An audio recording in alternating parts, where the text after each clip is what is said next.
All right, we got two people here. I guess that's a good place to start. Yep. So I will take the overlay off. If I can get back to the right screen. Okay. All right. How's it going, all two people watching right now? This is ND Sean 45. Joining me today on my channel is John Waffle H2P. Did I get your name correct? Yes, you did. Okay. Now, for those of you guys who don't know, John here is a Pitt fan, and we have crossed paths a few times over, I don't know, the last couple of years or so, give or take. Yep. But I know you just recently started making videos, correct? Correct. All right. Well, I guess since we've already dispensed with, we can just dispense with the formalities, and we'll get right into the point. So how long have you been on YouTube? Just get a little idea about you. Well, I've been making videos on YouTube really since August of last year. But I've been Okay. on YouTube for like about 8 years. Okay. And obviously I've really only crossed paths with you on comments, but if you don't mind, give the folks a little bit about yourself. You don't have to go and, great lengths on your personal life or anything like that. Just because I know you told me in a comment once you went to both West Virginia and Pitt. Is that correct? That is correct. Okay. Go off of that, man. Yes. So I'm a YouTuber. I do Pitt videos. I also sometimes troll people, but that's where it is. I am mostly a Pitt fan. I have been a Pitt fan since 2004, since a game that over a field goal. But yeah. Okay, cool. And so yeah, do you still have a little soft spot in your heart for West Virginia, or is it mostly all Pitt at this point? A little bit. Okay, gotcha. Now, just diving right into things. You know, I respect that you said that you like to troll people and all that. So I figured most of that was a shtick, and I was never really sure how much of it was serious. But Mhm. I didn't really invite you on here to talk football. Okay. Now, obviously, the big thing, and I want to make one thing very clear: this dude is not my best friend or anything like that. Yes, over at my buddy and I's channel, the Two Irish Brothers, we've had him on, but you seem to really have a big issue with the YouTuber Golden Blue dude. Yeah. Well, the real issue I have with Golden Blue Dude is really he I don't really have an issue with him. The fact that he does videos, I'm not jealous of his views or anything. I'm not jealous of his success. The really problem I had with him and started having with him was really when Oklahoma and Texas planned on leaving the conference. And after that, he started up these videos saying that he has proof of West Virginia getting into the ACC. Well, I and a lot of other people want to see proof.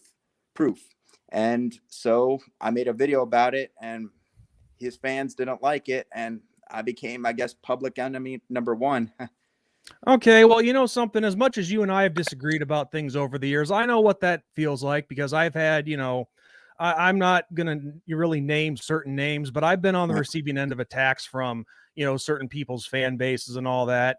And like I said, bringing that up, the only reason I bring him up is just because I kind of got dragged into it. And like I told you, him and I are not best buddies. I don't kiss his ass or anything like that.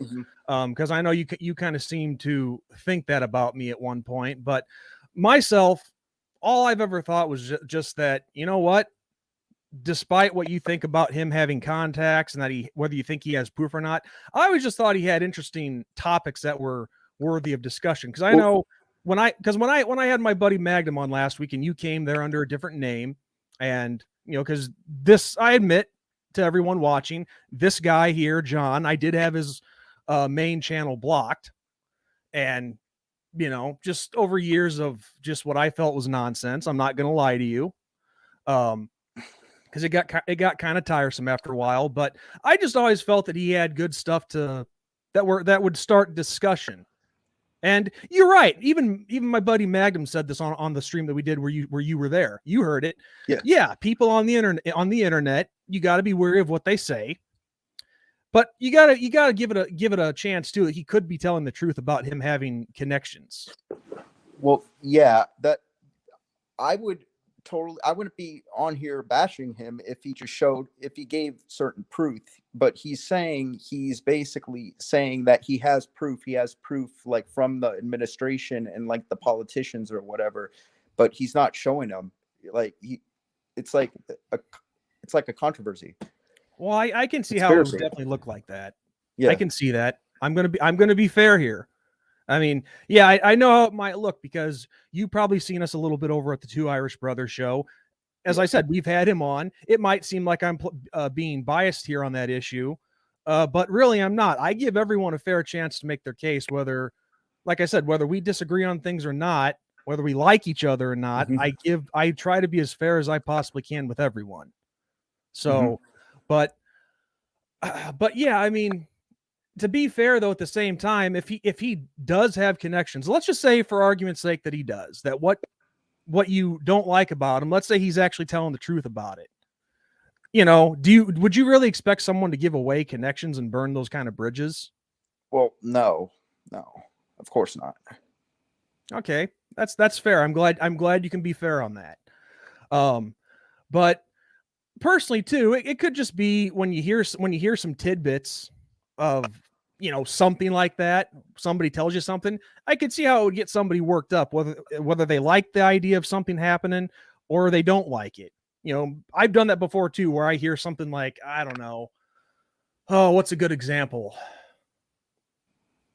I don't know, getting a potential recruit or coaching hire, coaching a coach in our case in Notre Dame, our coach leaving, and you don't exactly know the details right away, but your emotions are running high. Does that make sense? Yeah. Yes. So, you know, I mean, yeah, you got to be wary with what people say on the internet. That's true, but at the same time, you do have to give them a little bit of a benefit of the doubt as well. So that's all I'm saying. But so as far as the whole fraud thing goes, I can understand how one could think that somebody could be a fraud about that, but one thing I took issue with, and just to be clear, you know, I could really, despite how it might sound, I could care less if somebody talks shit about my favorite team.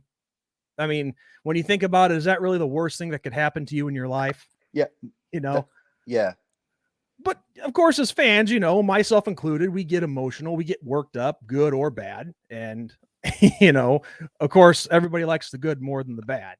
But I got to be honest with you, dude. One thing that I took exception to is even if it just was a shtick and a troll, a troll job, whatever you want to call it, you called me fraudulent in one of your videos. And honestly, and please don't give me the answer that you responded to me with.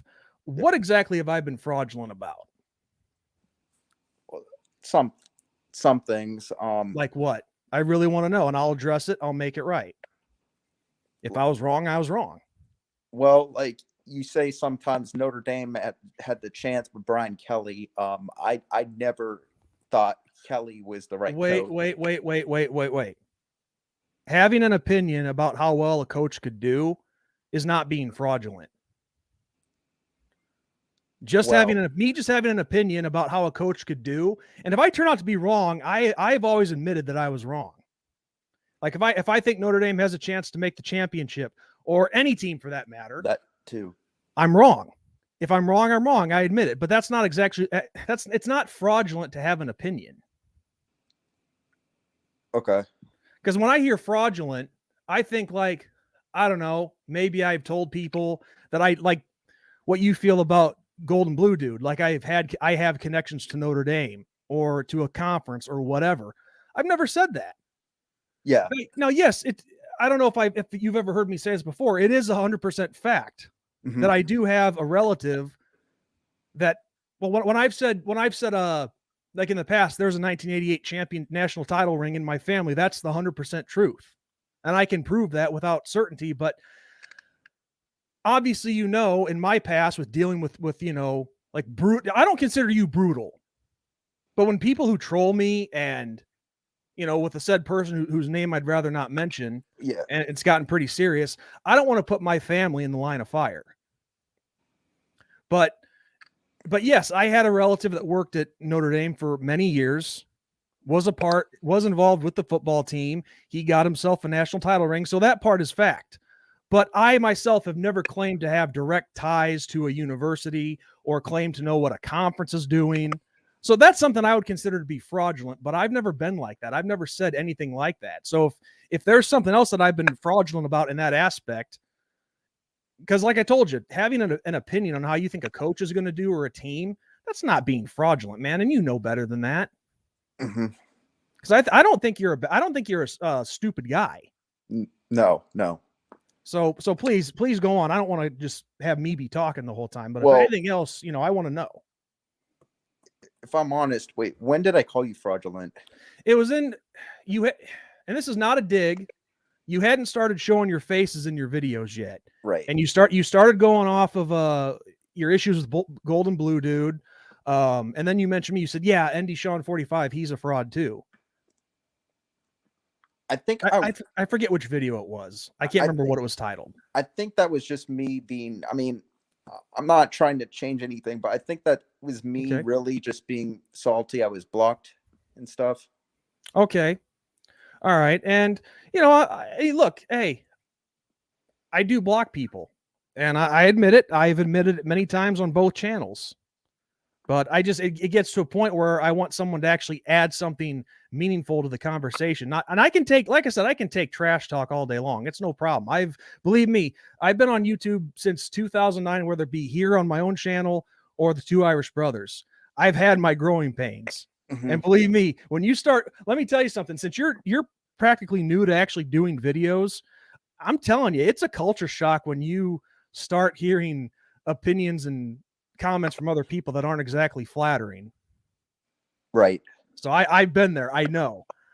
I just, in my time, I've gotten to the point where, okay, trash talk is fine, but eventually add something productive to the conversation, give, I don't know, like a constructive opinion and not just the same thing that everybody in the media repeats, that kind of thing. I hope I'm making sense with that, but yes. It may not be coming out right, but that's what I'm trying to get at is let's have some actual constructive conversation here. Because look, let's take a look at some of these guys on the comment section here. Okay, 1, 2. Well, okay, I got to be fair. Only one of these guys is a fan of an opposing team. What's up, Dwayne? But John, Mike, that Notre Dame 2164. Yeah, off to the comments, off to the live chat here. Yeah, okay, 3 of the 4 are Notre Dame fans, but still, Dwayne, he used to be all over us, especially when, the times we played Alabama. He was talking so much crap, but Dwayne's actually become a good friend of mine. So yeah, I mean, that's kind of what I hope to have happen, but I know it's not always going to happen. I've gotten to let my emotions get the better of me, and I block people, and I'm sorry you felt bad about that or felt salty. Well, I mean, I wasn't really offended at first by it, but I mean, it fell to a point because, well, I have been blocked from other channels too. And yeah. And I guess not that I'm really one to give advice, but maybe like I said, maybe try to do that. Add some constructiveness to the conversation. I don't think people would do that.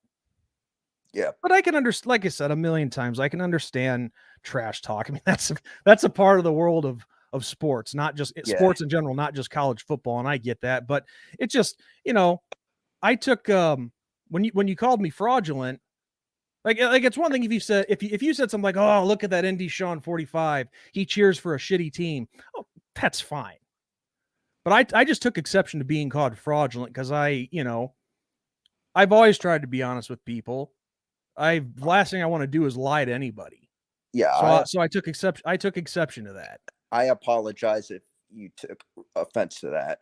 I wasn't really thinking when I said that. All right. That's cool. I accept your apology. That's it takes a big man to do that. And I apologize too for things I probably said about you, cause we all do things out of anger. I'm only human like everybody else. But yeah, I don't know, dude. I don't know what else to say. I just I've always wanted to give people the chance to come on and explain themselves and hear their side of the story. I like I said, I try to be as fair as I possibly can to people. And I got to give you credit. You're on here, you accepted, you did it. Thank you. I mean, I'm sure you've seen it in live streams and whatnot. We've had trolls show up all the time. We post a link there and they never show up. They don't have the guts to do that. So I give you credit for that much. Yep. I really do. Thank you. But I don't know where else to go from here. I guess we can just go on how it's been for you doing YouTube videos. Have you gotten nervous at all? Have you had any trouble, or what's your experience been Well, like? if I don't know if you can tell, but my videos are not scripted at all. So I'm basically going over and over which video I want the best.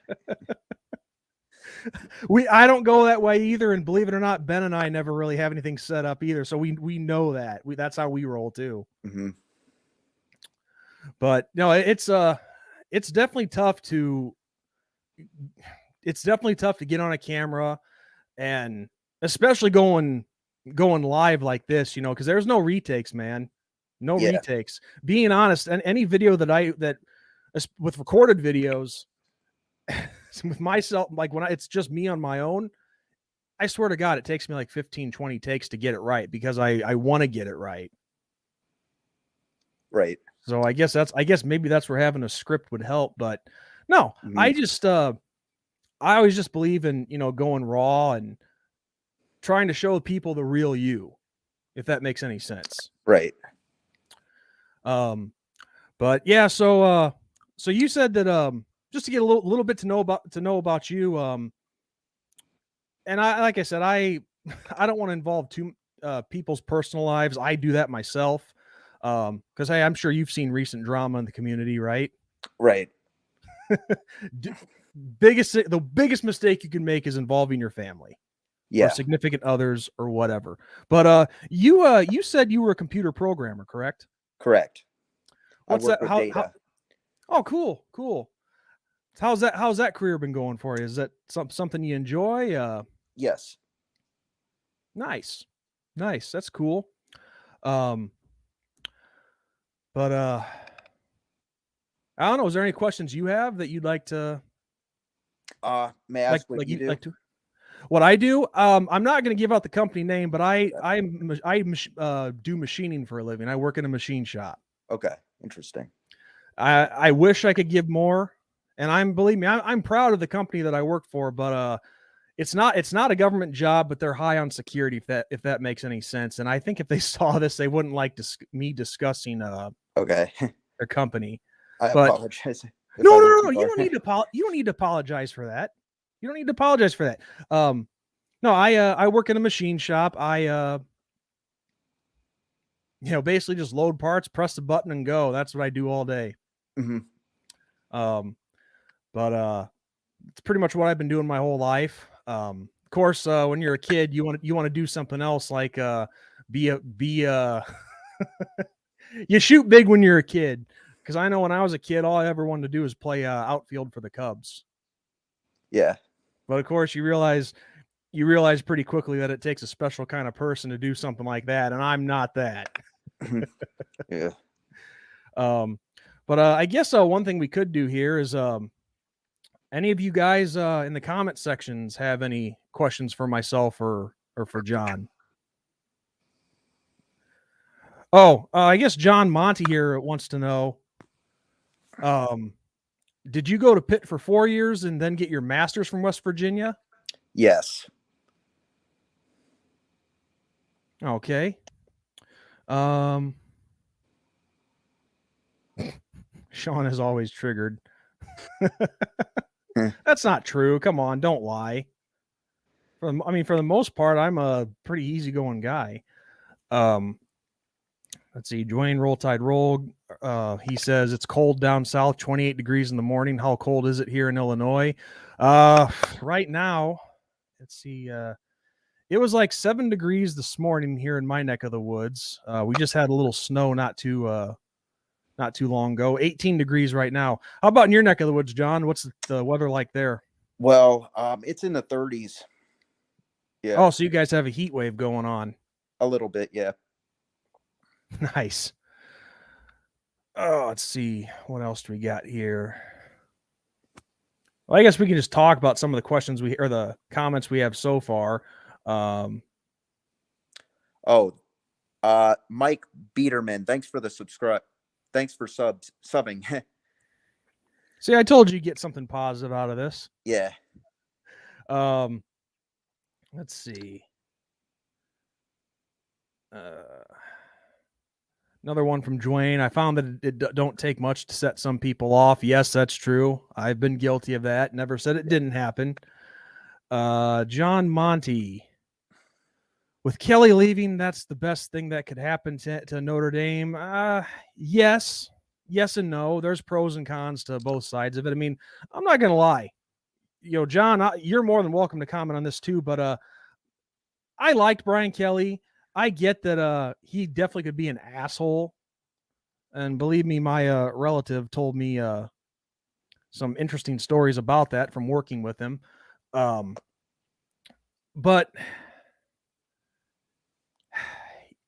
yeah, I get that there's so many fans at Notre Dame that have high expectations. Yeah. And I have it too, but I've always been tried to be that fan that tells the truth, but at the same time is supportive of his team and doesn't just quit on him. You've heard me say that a million times. Yes, I did. I'll comment on that. Yeah, go ahead. The thing I don't like, I mean, I'll say this. I'm not a fan of really a lot of Notre Dame fans when I hear that. And I've been to the stadium. It's a beautiful stadium and all, the campus. But I've seen all the people yelling at people to sit down. I've seen it, and I'll say it right now. It happens at Pitt. It probably happens at West Virginia and Penn State too. But I mean, maybe I don't know. I don't know. Well, granted, I've never really been to the only other state. I hate it when I can't talk. I got a little canker sore on my tongue, so yeah. Anyway, the only other college stadium that I've been to, is where I've actually sat inside is Camp Randall, and I've been to Iowa. Iowa's only like an hour and 20 minutes from me, so. But I didn't sit inside at Kinnick. But I can tell you this, even from the outside, Kinnick was loud.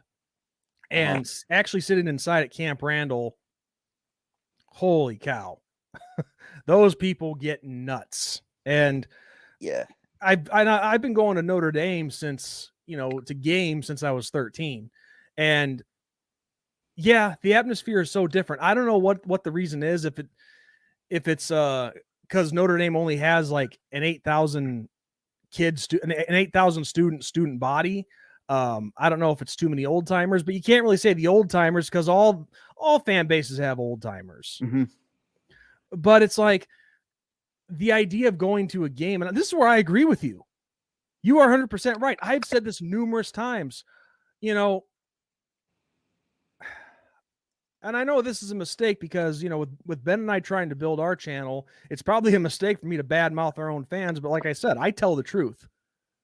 You go to games to get loud, to support your team. I mean, this is not a damn golf tournament. It's not, could you sit down?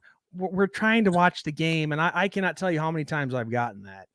It's an absolute joke. And I agree with that aspect of it. Our fans, at least half of them anyway, if it's not them bashing the team, even when the team's winning, it's inside the stadium problems. It's, I mean, you've heard me talk about the Georgia game in 2017, right? Yes. You probably, you probably saw that. I'm sorry. Go ahead. Oh, sorry. I've seen that stadium like from Texas, Virginia Tech, and Nebraska. I remember that.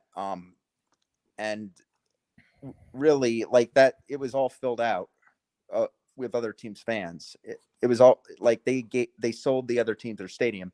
I'll say right now that I bet, I'm not going to say that, but I mean, I bet that Heinz Field is going to be all gold and gold when come August, and then the next week it's going to be all orange. Oh, for are you talking for when Clemson comes in? No, when Tennessee comes in. Tennessee, okay, because I wasn't sure. I haven't seen Pittsburgh's schedule yet, so I wasn't sure if you were talking about Clemson or I didn't even know Tennessee was on the schedule, so my bad. But yeah, no. Well, first off, Dwayne says, don't talk about old timers. I resemble that mark. Well, Dwayne, there's a difference between old people or old timers and young at heart. And I would definitely consider you young at heart. You strike me as a person that would get rowdy at a game and help the team out. But yeah,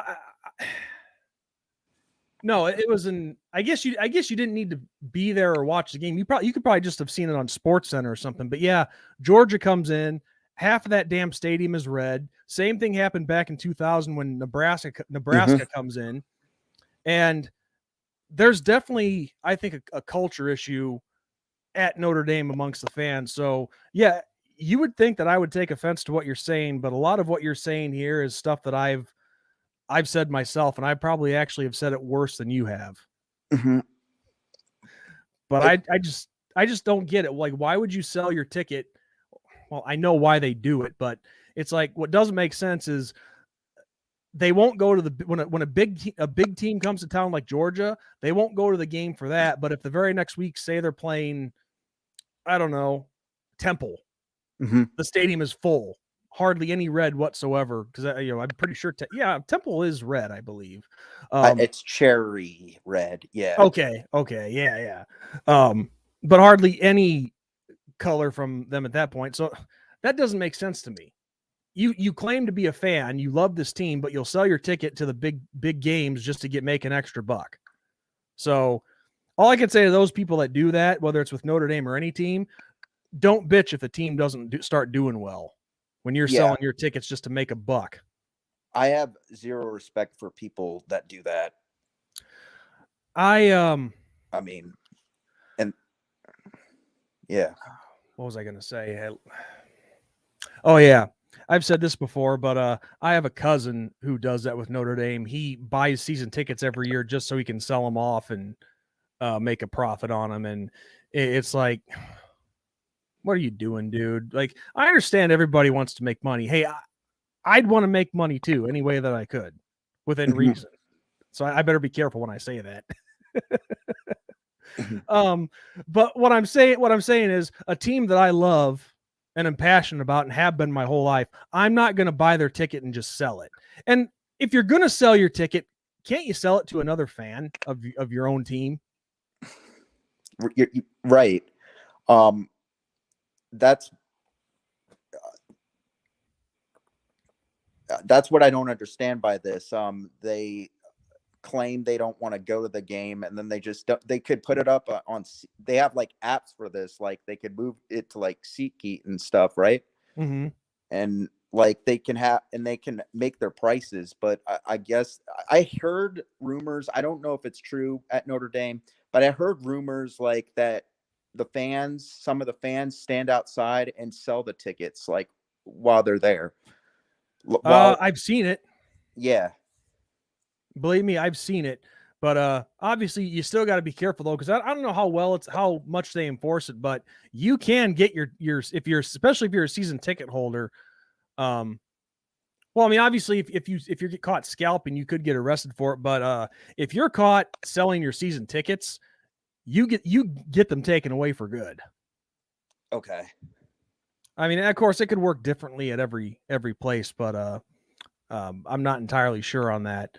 But yeah, I mean, maybe if this was like some smaller, group of 5 school or bottom of the barrel FBS, yeah, I could see that happening at a team stadium where the opposing fans take it over. But no way this should ever happen at a top level FBS program. I'll say this: there's no way Cincinnati should have had that many fans in that stadium. Yeah, I agree. My experience with them, no. It wasn't. I'll say this about the Cincinnati game as far as the stadium goes. It wasn't the worst I've ever seen, but there was way too much red in there. Too Exactly. much. I mean, not as much as Georgia, but you could hear them making their presence felt. And then I guarantee you, these same people that I see like in comment sections here on YouTube or Facebook groups or various message boards, whatever, that complain about the team, I guarantee there's at least a few of them who did that, who sold their tickets and then go and bitch about the team.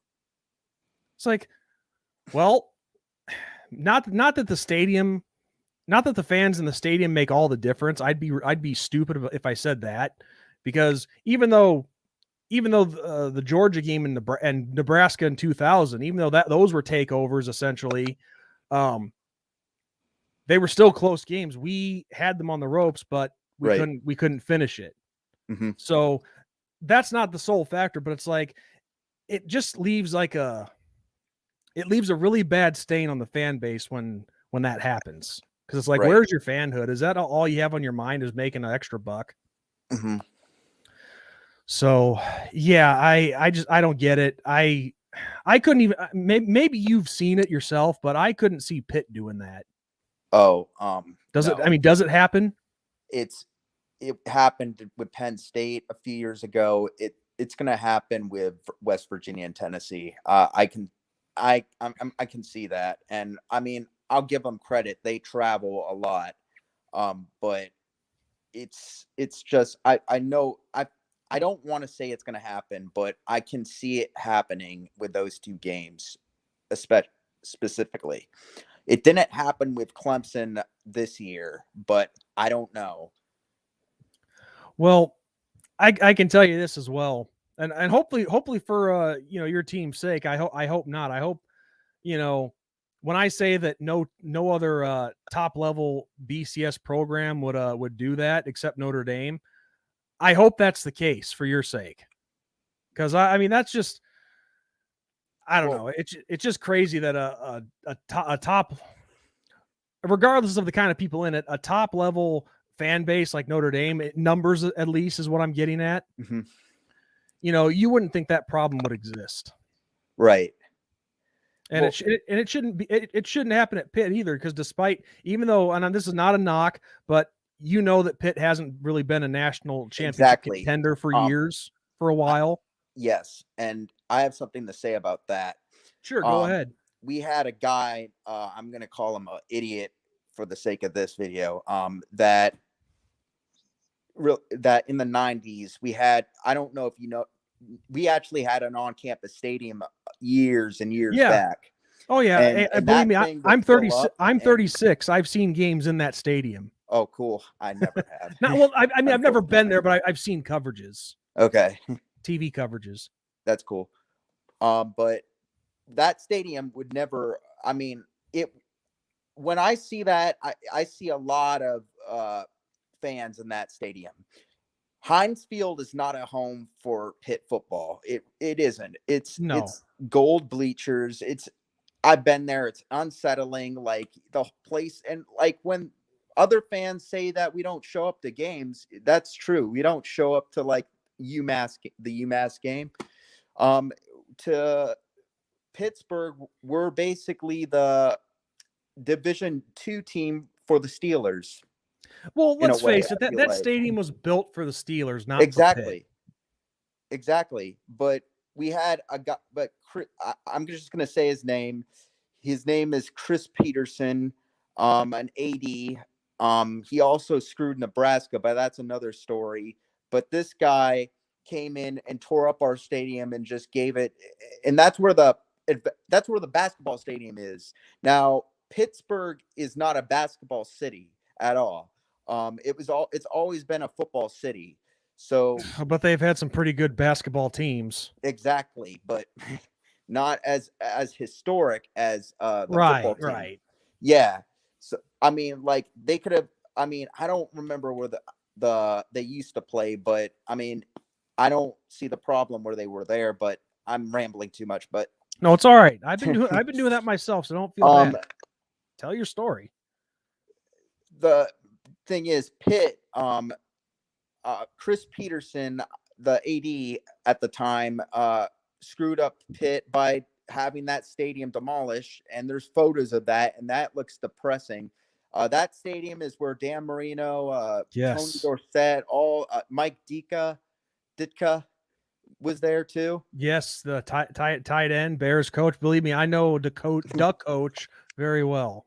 Yeah, but and I feel like they just gave all that them the middle finger when they did that, and they moved everyone. They moved the program in the Heinz Field, which, like I said, is not made for a college football.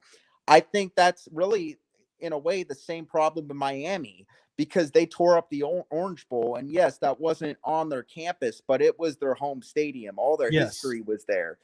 They just tore all that up for that Hard Rock Stadium, I think it's called. Yeah. Yep. Yeah. Hard Rock. I think it was. I forget what the sponsor was before, but yeah, they these stadiums change sponsors all the time, man. But yeah, I've been outside that stadium. Yeah, and it's really the same thing. I've never been to a Miami game. But I've seen it. I've seen that empty stadium. Like, I mean, it doesn't look like what the U once stood for, and it does. And for Pitt, it looks like it looks like I'm gonna say it USF. I can honestly say I've never seen USF Stadium, so I can't really comment too much on that. But no. First off, interesting fact. Well, maybe not fact. Because I could be wrong on it, but the last game that was played in the old Pitt Stadium wasn't Notre it Dame. Yeah, well, I would say I think it was 99, wasn't it? Yes, and I think Pitt won. Yes, that's what I was gonna say. I think the last game in there, you guys beat us, and I'm otherwise I could be wrong, but yeah. Now let's see. Yeah, 99. That was our 5-7 year. That was the year I went to my first game at Notre Dame Stadium, and yeah, after that Navy game that year, the game that I went to, things just went downhill. But I digress. But it's funny, like they demolish Pitt's old stadium and they move them into Heinz Field, and then as you pointed out, Miami leaving the Orange Bowl to go to Hard Rock. Do you think that plays well, let me just say this. For starters, Pittsburgh got off to a great start this year because they got, though you guys didn't win, you made the Cotton Bowl. The Peach Bowl. Or Peach. I'm sorry. Cotton was one of the playoff games. You made the Peach Bowl. And honestly, I think if Kenny played in that game, you guys probably would have won. Yeah. But do you think that makes a big difference with the team when they have to play in a different stadium? I think when you have something going on, you already have a stadium. It's not like, I'm gonna use USF example again, like USF that never really had a stadium. I mean, they always played in that. I don't know every NFL stadium, but the Tampa Bay Rays Stadium. I think that's Tampa, Raymond James. I think Buccaneers. Yeah, Raymond James. Yeah, but when you have like historical stadiums like the Orange Bowl, the real Orange Bowl, and Pitt Stadium, and then you tear that away, it's like, for example, if it's like UCLA and USC wanted to move out of the Coliseum and the Rose Bowl to those new stadiums that they built. And they just moved all in there. I think they have 2 new stadiums, but I mean, it would take all the history away. And like I said, for it abolishes history. Miami and Pitt do not have really any history besides the ACC championship and a few other things from that stadium.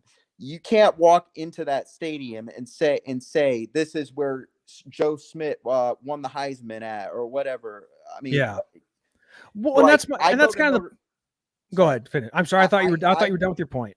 Go ahead. I've been to Notre Dame Stadium. I've been through that tunnel walk that they do, and I've seen all the national championships that they had in that stadium.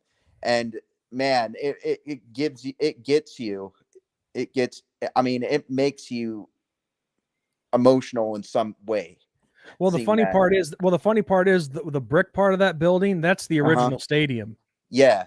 I'm sure you knew that, but yeah, it's Yes. crazy when you see that brick part that was what the stadium used to be, and then you realize, oh yeah, it was in '97 that they added on the second deck, and now they have the two buildings on the side. Looks like a freaking castle now, which is. I mean, maybe there's been no major bowl wins or national championships, but you give the stadium, it's the same stadium, but you give it the royal treatment, and it makes you as a student athlete excited to play in. And that's what I think too. And this is not a dig on Pittsburgh, and it's not even a dig on Miami. And I should be digging Miami all day long, but I'm a fan. I'm going to be a fair guy on this. Now, I'm not saying that Pittsburgh or Miami have not had great seasons since they moved from their own on-campus stadiums.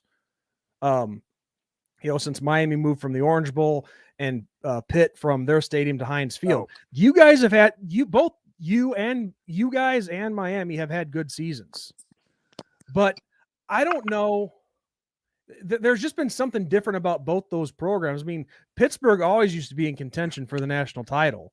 Same with Miami. They were called, the U for a reason. I mean, they dominated the competition, but just since moving of the stadiums, since switching stadiums, neither team has truly been the same. Right. I mean, obviously Pitt and Miami had to do this. They had to leave the Big East because the Big East was going to basketball only. Only the original Catholic schools. This happened before the Big East for Pitt. Miami, I think, I don't know too much of their story, but Pitt was in the middle of the Big East when they moved out. That's right. That's right. Yeah.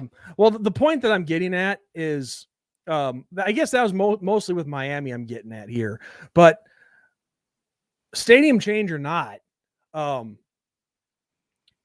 it's amazing to think that a team like Miami, in however long they've been in the ACC for, that they've never won the ACC. Yeah, we did, but they didn't. Yeah, exactly. Like I said, Pittsburgh is getting back on the right path to being top of the line. Which, I mean, you guys were never in the bottom, but you know what I'm saying, right?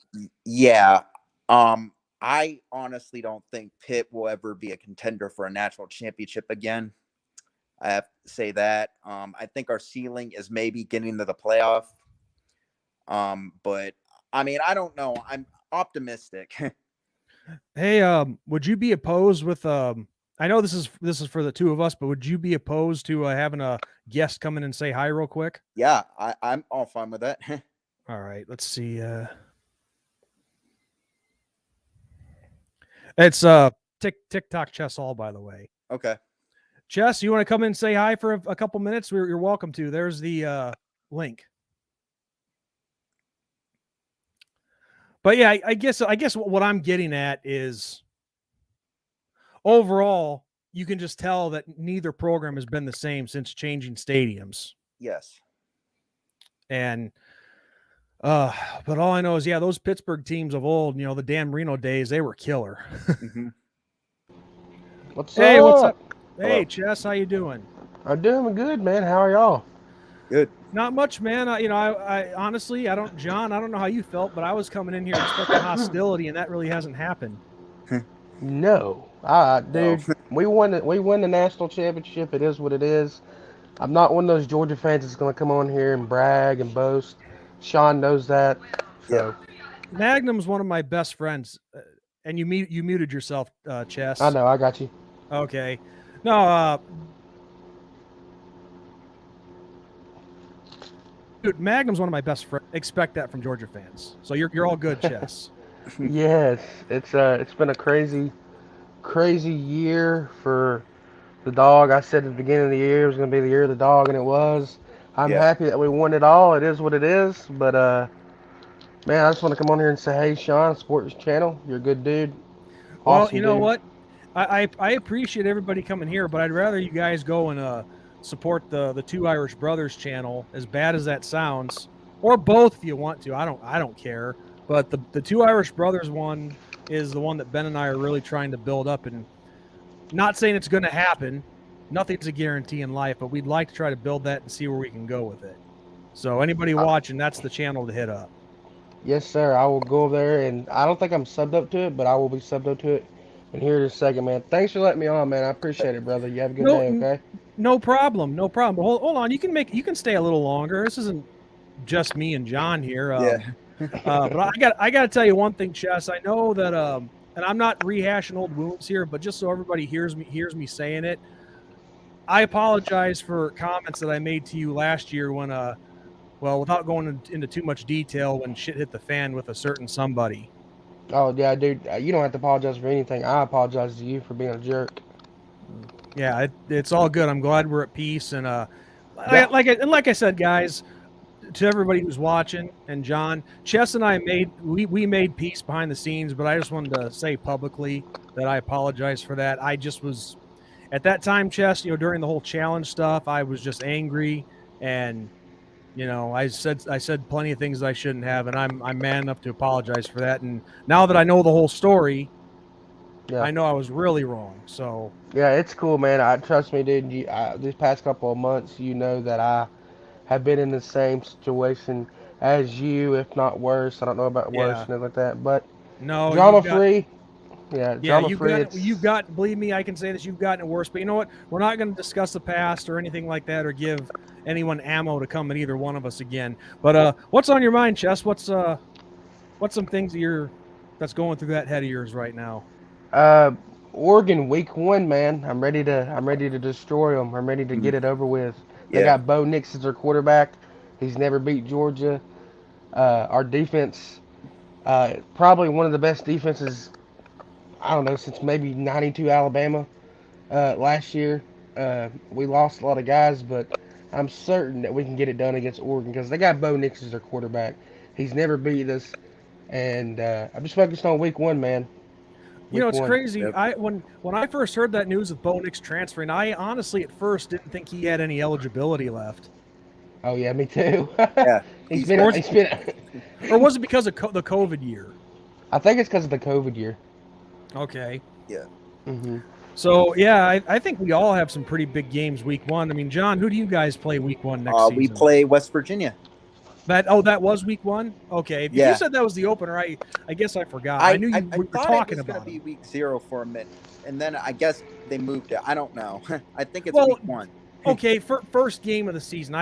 Week 0, week 1. It's all confusing to me. Just say the first game of the season, media. Well, so we all have big games because Notre Dame, we travel to Columbus to play Ohio State. That's right. John, you guys have West Virginia, and Chess, Oregon. So yeah, it's going to be a big first game for all of our teams next season. It's going to be a big opening for a lot of teams. I think Alabama and Texas play too. Yes, I believe you're right. There's someone else. I'm trying to think. I don't know. No, there is another big game, but I'm not going to waste time and pull up next year's schedule just yet. But no, Chess. What do you think your guys' chances are of possibly repeating next year? There's no way we're going to repeat. It's going to be Bama all the way. They've got too much talent. I'll be happy if we make it to the SEC title or playoffs or even the national title and lose. I know that I'm not having. It's so hard to repeat. Bama's done it, but like I said, Nick Saban has recruited at a crazy way. Texas A&M, of course, they bought their recruits. Everybody knows that. Right. But you can legally do it now. Yeah, true. Yeah, and Texas, of course, Texas A&M got that money more than most of our schools. So I don't know, man. I think I don't think we're going to repeat, but I think Georgia will have another really, really good year. I think Georgia had a program-changing year last year. I think they're going to have another. I think they may contend for another title at least next year, the year after this year, or the year after that. Oh, yeah, sure, maybe, hopefully. Like I said, Bama's got. They didn't really lose anybody, and of course, Bama, of course, got one of our best wide receivers in Jermaine Burton, which broke my heart because that's my favorite That's my favorite player of all, or not all time, but my player that was at Georgia last year. But yeah, like I said, looking forward to Oregon week 1, man. I'm ready to destroy the Ducks. Yeah. Yeah, I know. Honestly, you guys are gonna think I'm crazy, but so, spring I don't mind, but summer for me is just like, okay, let's just get football season here. Because I don't Yeah. myself personally, I don't like the heat too much, and plus I'm a Cubs fan, so they're kind of rebuilding right now. So it's like, yeah, bring on football season, please. Yes. Yeah. Of course, man. But you know what? Since I've got a little panel here, and real quick, Dwayne Roll Tide Roll, two things. In regards to Alabama, yeah, he'll be the first to tell you that that's a young ass team for next year. They're going to have the firepower, and pretty much all of them having like 2 or 3 more years of eligibility after that. What was I going to say? There was something else I was going to say too. Oh, and he also says, going back to Texas A&M, word is Texas A&M brought their number 1 class. You know, I read an article the other day. Here's the thing: we play Texas A&M, I think, starting in 2024 or 2025 for a home and home. So I'm kind of shaking right now because if you guys saw their class, yes, holy crazy shit! What they finish at? Like number 1, number 2? Number 1. No, they were the number 1 class. Okay, Yes. Because all these recruiting sites, you guys know, are different. Yeah, yeah. Which site were they? I think they're one in every class, right? The one that I look at mostly is CBS. Oh, okay. CBS or ESPN. So yeah, they finished number 1, and I believe Bama was 2, and we were 3. And I think I could be wrong. I think we finished at number 7. And how'd Pitt end up doing, John? We don't have any. We have a scholarship problem, so we couldn't really get too many players. So we're like in the 90s or the 60s. We did get a 4-star, but well, I'll tell you this much: it probably wasn't as bad as when Ty Willingham was at Notre Dame, and the 3 years he was there, and I think it was only his first class. But his first class for recruiting with us, I think 25 guys, only 8 of them had a star or more next to their name. Wow, that's scary. I always thought he was a good recruiter. I thought he was too, but apparently not. He hit a snag when he came to us. But anyway, so moving on, since I had a panel, and Chess, I know I mentioned this to you when I was on your stream for a couple minutes the other morning. And John, I don't know how much you've been following this, but the USFL is coming back in April. Yeah. I kind of been following that. I would have liked to see the XFL succeed, if I'm being honest. Well, they'll be coming back next year in 2023, and I agree. The XFL was doing pretty well in their resurrection before COVID hit. Exactly. Yeah. Because I was, I know it's not, the top of the line football, but I was having fun watching that. They were actually doing well. They got something right from what Vince McMahon did the first time around in '99. Yeah.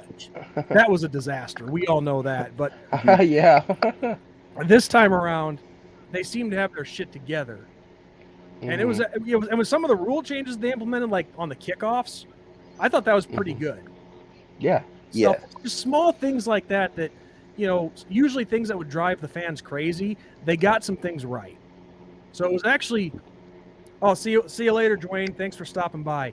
So they actually got some things right from the first time around, and it's just too bad that COVID came and screwed it all up. Mm-hmm. Yes. But it could get interesting next year in the spring, seeing the USFL and the XFL going head to head. But sticking with the USFL, I honestly didn't know until just recently that they were going to bring that back, because usually I don't really watch a lot of TV, mostly just sports, and I really didn't see the advertisement until just within the last couple of weeks.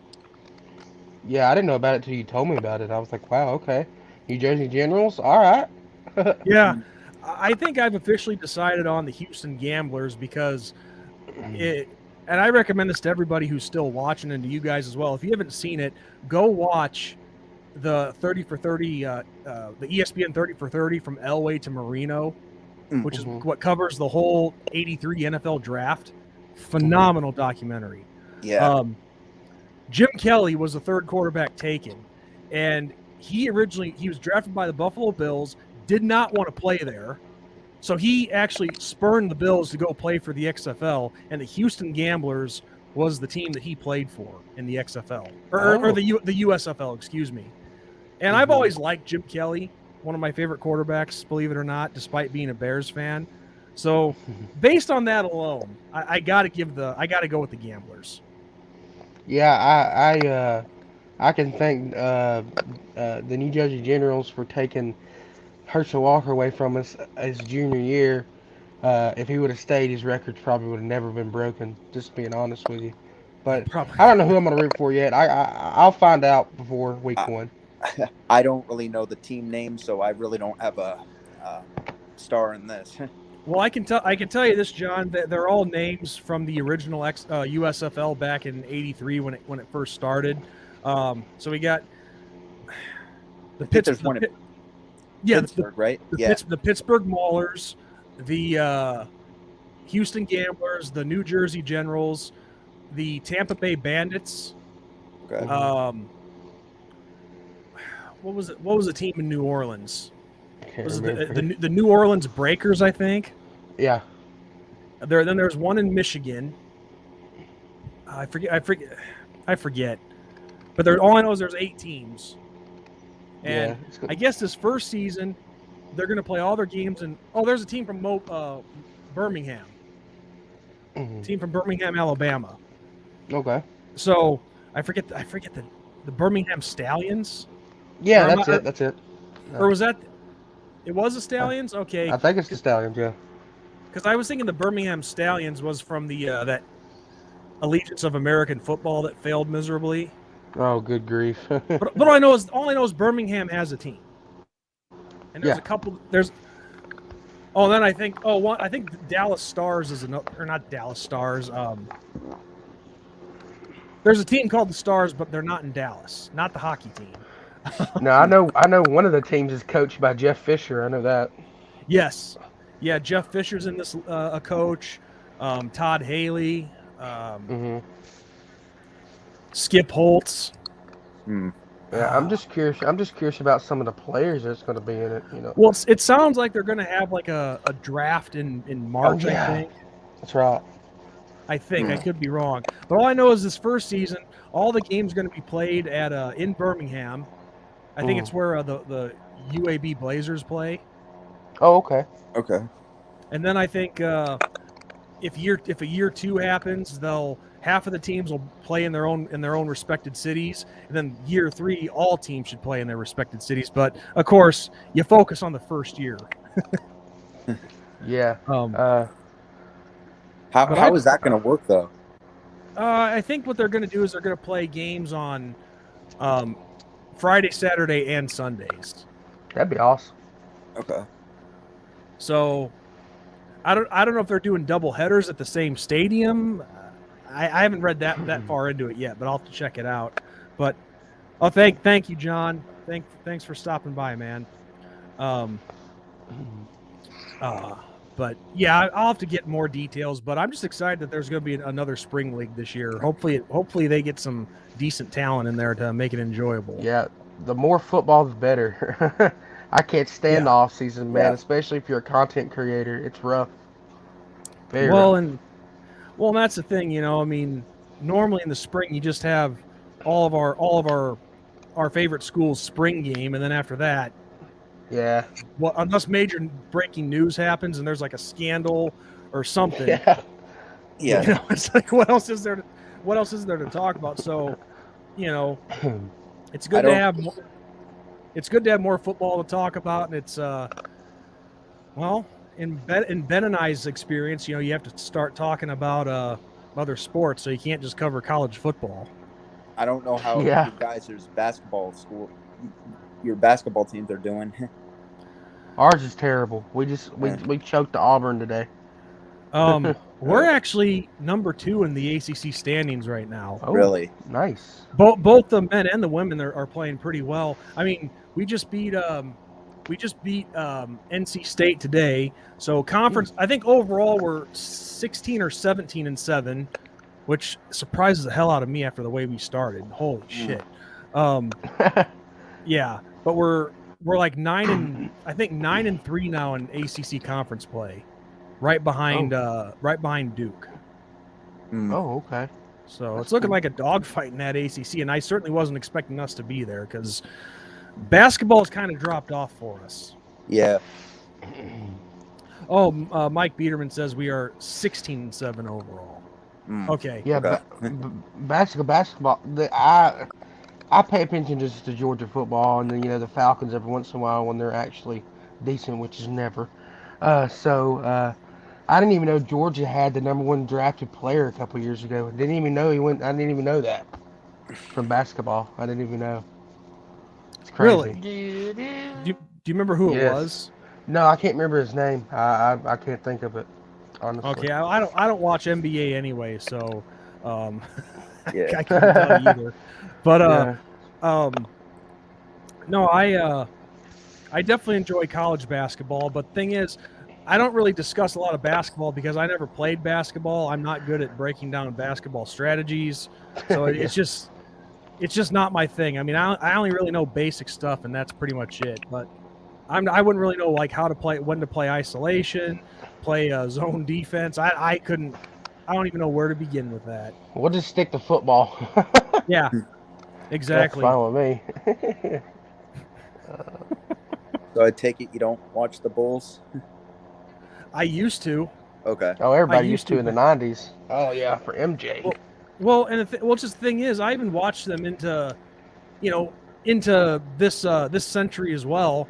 And I'm not making this a political discussion, but once they went all political, regardless on what side of the spectrum you're on, Well, once they went political, I'm like, screw this, because I don't tune in to watch a game to hear somebody's political statement. I tune in to see you play the game. So shut up and play. Because sports are supposed to be a thing where we all escape to get away from all that stuff. right. So that's I agree with that. Yes. Yeah.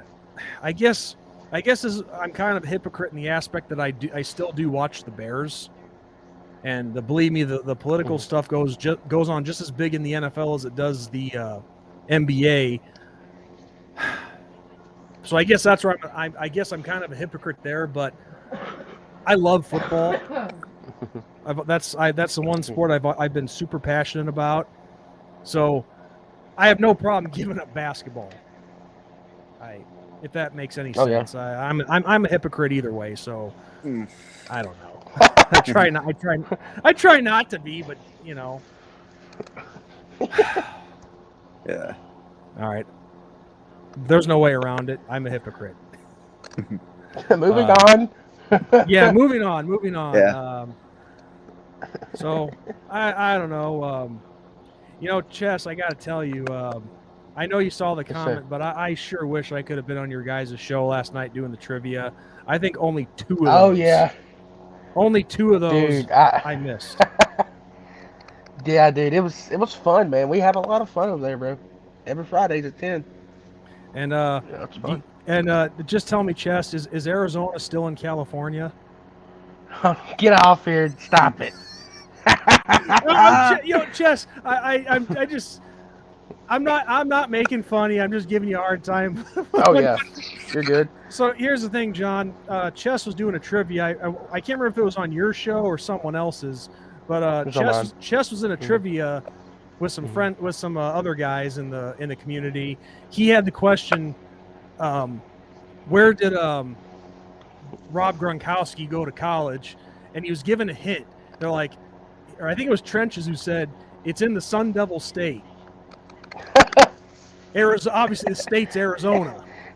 Yeah. And Chess is thinking, and he goes, Cal. He guesses Cal. And Oh, I was laughing my freaking Chess. I cried from laughter. Yeah. Dude, I love to entertain people, man. No, don't you bullshit. You No, actually I thought it didn't was know it. Cal. Yeah, I did think it was Cal, but I love that people get entertainment out of it. Yeah, it was entertaining. I'm like, did he just say Arizona was in California? Or did he really just guess Cal after he was giving hints to Arizona? You should have t-shirts. You should have t-shirts made up. Arizona is in California with your face on It's funny. I love it. it. Well, then last night, this wasn't just you, but I think it happened with Cranges as well. You guys both gave the same answer after Yeah. the other guy got it wrong. Yeah. I hate to get out of Was, here, man, but I gotta fix supper, bro. But thank you for having me on here, brother. For real. hey, no problem, no problem. I'd planned to And you're eventually. I'm just glad you yeah. showed up. And you're welcome on my channel anytime. You know that, brother. Yeah, well, I've still got I've still got another month off from work for rehabbing my shoulder that I just had surgery on, so I should have some free Yeah. time. All right, man. God bless you. See you later, buddy. All right, See take you. care, See Chess. you, man. Yeah, after getting to know that guy after a rough start, he's actually not a bad dude. Right. So yeah, John, I don't have really anything else to talk about. I think we've covered all that we can. I guess we can finish up with some of these questions that we have here, or comments, I should say. John, let's see, John already left, but he said, I have been to many Pitt and Notre Dame games. The worst one I was at was Charlie Weiss's last year. So that would have been 2009, I believe. Yeah. I'm trying to remember how that game went down. I know Pitt won. Oh yeah, they definitely won if a Notre Dame fan is saying that. I can't remember if it was it the time we blew you out? You know what? Screw it. I'll get on Google and I will look it up.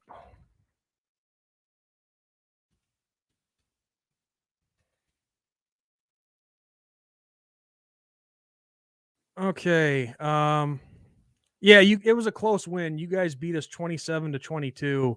Jonathan Baldwin made 2 exceptional catches that allowed Pitt to open up an 18-point lead in the fourth quarter before Notre Dame rallied behind 2 touchdown Golden Tate. No, actually, I think that was that was at Pittsburgh. That was at Pittsburgh, and I remember Golden Tate had a punt return in that. Oh, sorry, I lost you, dude.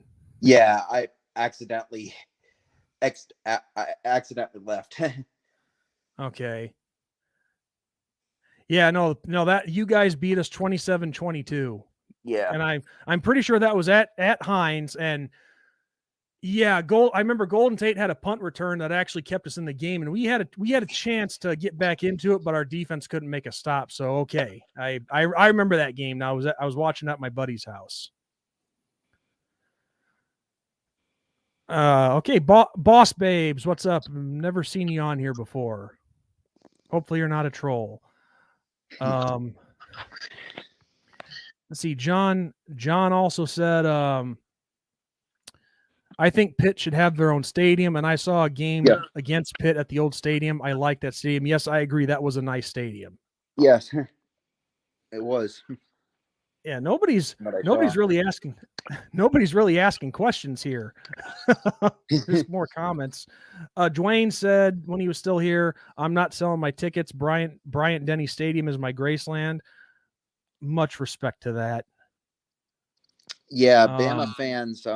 I never seen any other colors but red in there. Well, I can tell you this. It's no different. I didn't get a chance to say this to Chess when he was here, but it's the same at Samford as well. You will never, either one of those 2 schools or any SEC school for that matter, except maybe Vanderbilt. Yeah. Never will you see their stadiums get taken over. You guys have Alabama coming up on your schedule, right? I want to say in like 6 or 7 years we do. Okay. It's going to be a while. I'll be in my 40s when that happens, unfortunately. I'd rather see it. I'd rather see it now to get that chance. Yeah. But anyway, what else was there? Oh yeah, Dwayne also said Kelly's LSU dance video didn't go over well. No, it didn't. And I'm not saying this again. I'm not going to badmouth the guy just because he left, because he did do a lot of good for us. But the stuff that he's trying to do to be a Southerner, that's embarrassing. Have you seen any of those? I really haven't. I heard from social media. I mean, I don't know about his recruiting there. How is it? But I haven't really been following them. Well, I don't think LSU made the top 10. I haven't seen the final recruiting rankings, because obviously we know they're going to be different everywhere, every site you go to. But I think he had an all right class. But no, I'm talking about the stuff that he's doing since he's gotten there. He's trying to speak in a Southern accent. Yeah. He had this dancing video that he did with a recruit. It's like, good God, Brian, quit trying to be something you're not. You're from Massachusetts, not anywhere in the South. Oh, he is? I thought he's from like Michigan or somewhere. No, I'm pretty sure he's from Massachusetts. Because he did go to, I forget where he was. He won like 3 D3 titles somewhere, right? He went to Grand Valley State. Well, no. Well, he coached at Grand Valley State, but as a player, he went to Assumption College in I think somewhere in Massachusetts. I'm not sure, Boston or. Yeah. Oh, where's his Oh,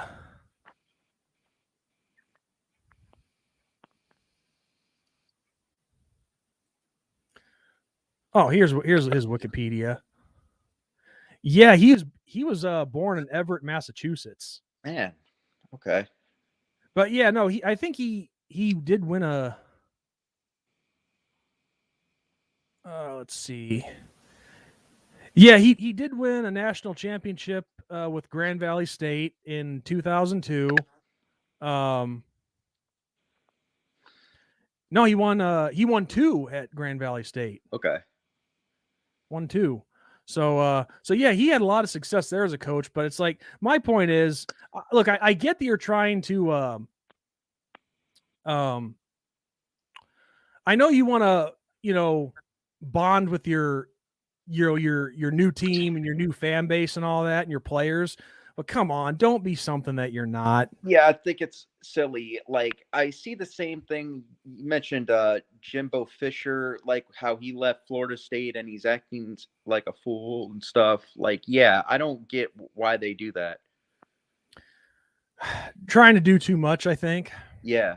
Because you obviously, he really wants to fit in there. He wants to, connect with the people there, but come on, you're overdoing it, Brian.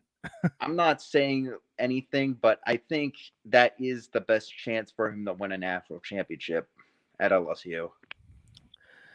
Well, I get where I've had people tell me the same thing, and I get it. Look, academics are less strict at a lot of other places. Notre Dame is super strict, and I'm not saying that nobody has a point with that, but we're still getting to big places, even though they haven't been successful. I mean, because you got to start winning those big games, and the NY6 games and the national championships. I get that, but to do that with hard academic standards, I think that's pretty impressive. Yeah. But of course, I mean, what coach doesn't want a national championship? Right. It's just, if he thinks he can do it at LSU, God bless him. It's just really sad that he felt he couldn't do it with us. But I know this is a little controversial, and I said this a bunch of times, but Notre Dame needs to join a conference. There's pros and cons to that. I mean, the fact is they were out of the playoff as soon as they lost to Cincinnati, no matter what rank Cincinnati was, unfortunately. And I mean, I don't agree with Cincinnati being the 4th team. I'm a little biased. I think if we did better, we would have been the fourth team, but that's a different story. Notre Right. Dame needs to join like the ACC. I think they have to join the ACC. Well, yeah, if we did join one, it would have to be the ACC because we only have that agreement in place with them until 2036. That's when the contract runs out. So it has to be the ACC. Okay. Because the reality is you have teams playing ahead of Notre Dame unless Notre Dame has an extra team on their schedule, has an extra game on their schedule during conference championship week, then I really could only agree with what they're doing. Yeah. But I got to tell you this though. This is just maybe you've heard me say this, maybe not. But I would think that a lot of the and I'm not saying you're like this. You could have a completely different view. But I would like to think that a lot of the people that say we should join a conference, why would they want us to join one? I mean, it's already hard enough for us as it is. So you think they would want us to stay out of a conference just because we get that chance to play in a conference championship and get into one of those playoff spots? Because right now, as it stands, with us just playing a 12-game schedule, basically one loss, we're pretty much done with the playoffs. And then 2 losses. Well, no, I take that back. 1 loss, we're holding on by a thread. 2 losses, we are out of that playoff hunt. But we'd still have a chance at an NY6, of course, if we went 10-2. But you would think that people would want it to be as hard as possible on us, and not be in a conference. I mean, yeah. what's your take on that? Well, the thing is, how should I put this in an appropriate way? I think some of those fans are from schools, I mean, like Wake Forest, maybe even some from Pitt, Boston College, like a lot in the ACC that are trying to compete with the SEC for some reason. They want Notre Dame in there because Notre Dame has the NBC contracts. They have the national brand. They have like all the pageantry. They'll have that stadium filled up with fans. Like, oh, it's a moneymaker. That yeah. stadium. I don't know the last time Notre Dame Stadium has not been sold out, but minus with the exception of the COVID year. I don't think it was full for the Toledo game. It looked pretty full to me. Well, there was one game where it wasn't full.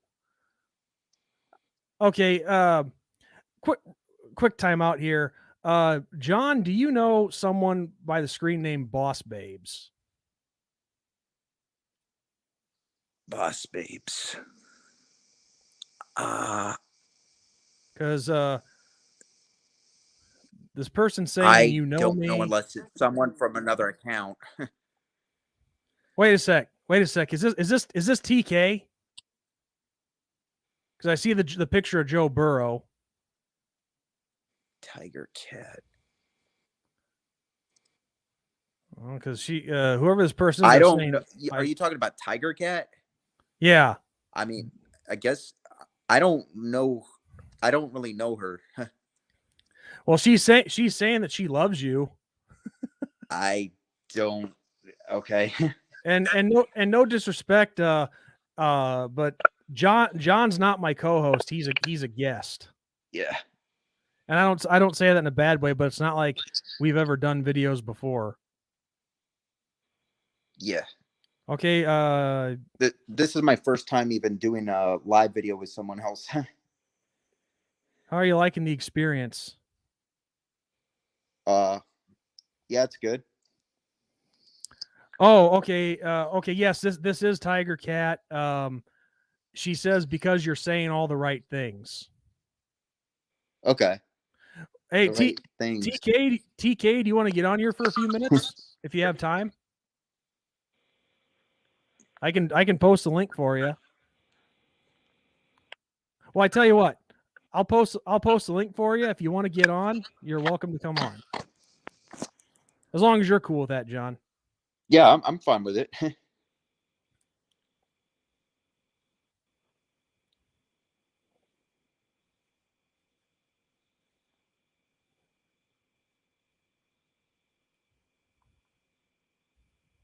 Oh, I think it's because I'm saying LSU is going to win a national championship with Brian Kelly. Yeah, no, that's what I meant because everything you've been saying so far. Yeah.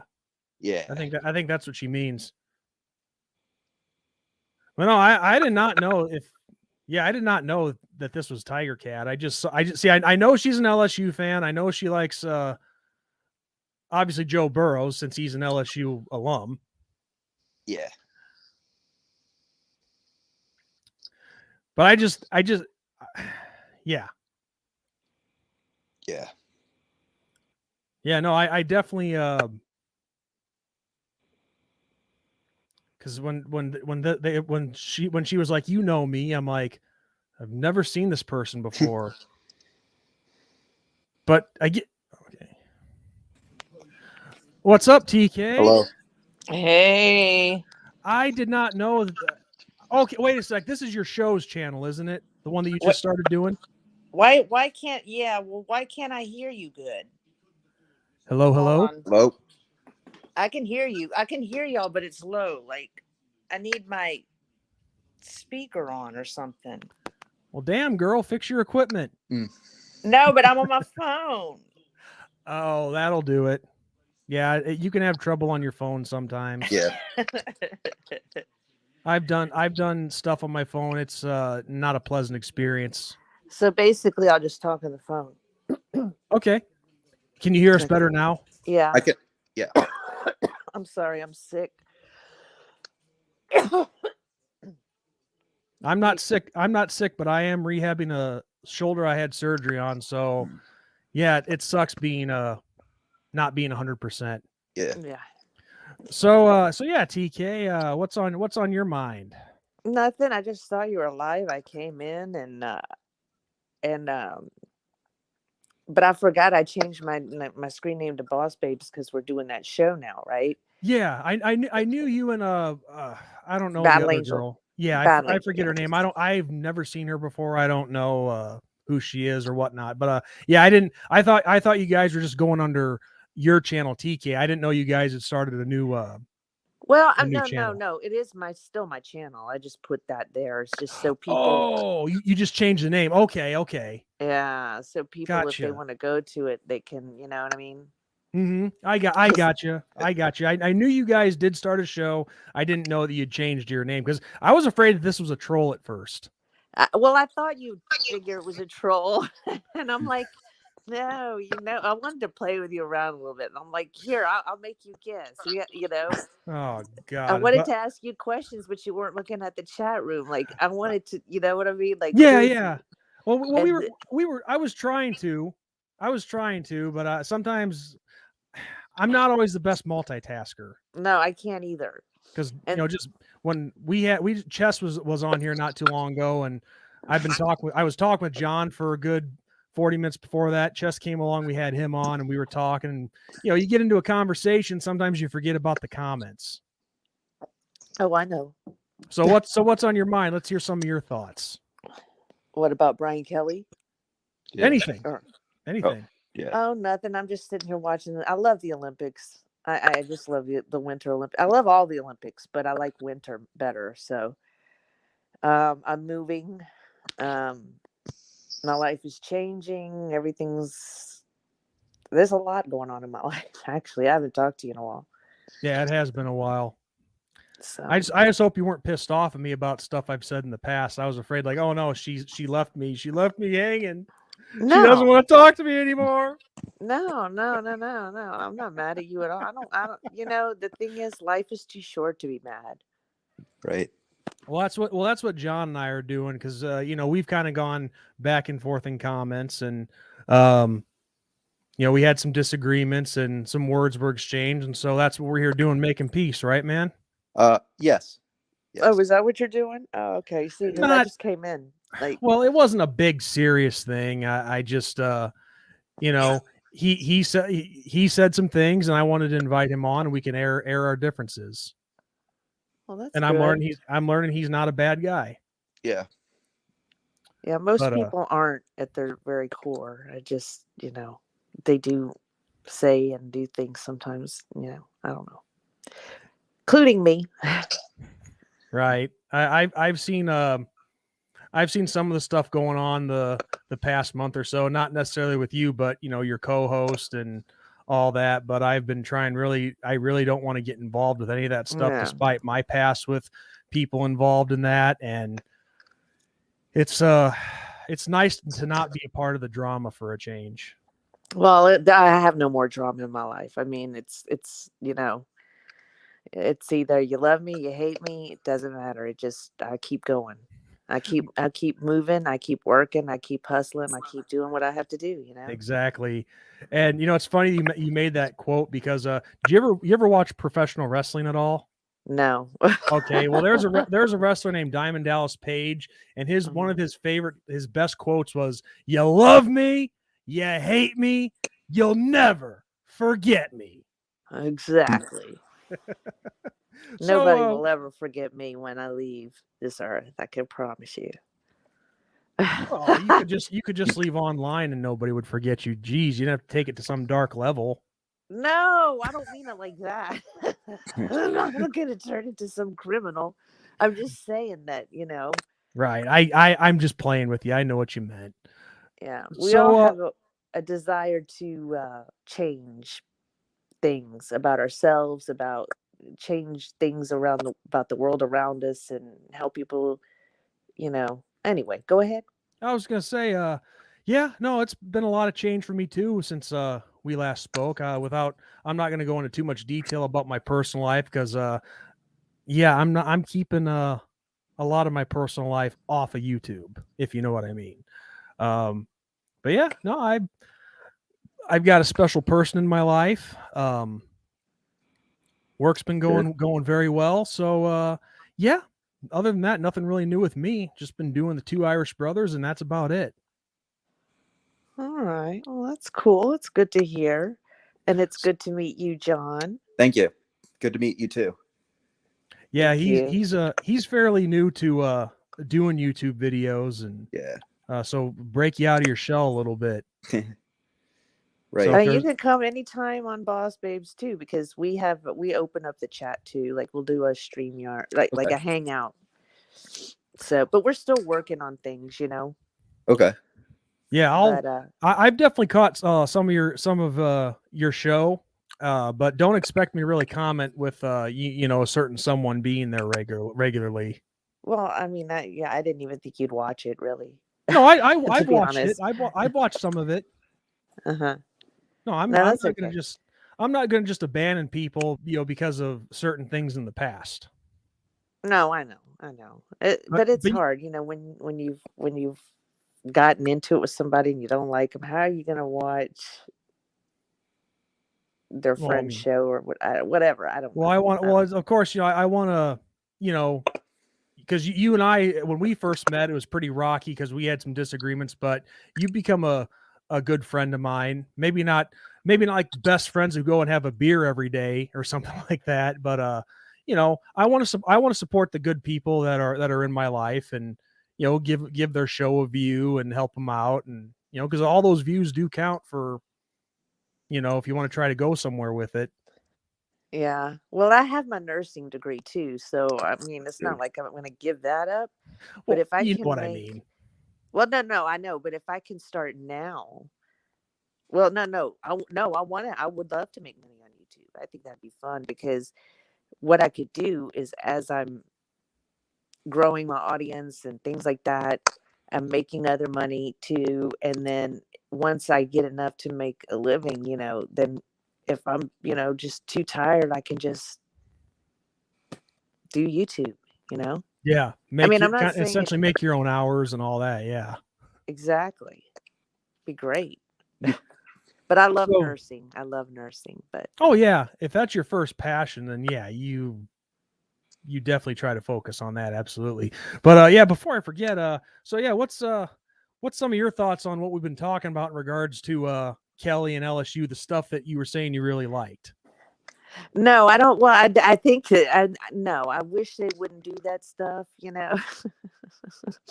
But it's okay. I mean, like, but see, the thing is, he's probably never been to Louisiana. Okay.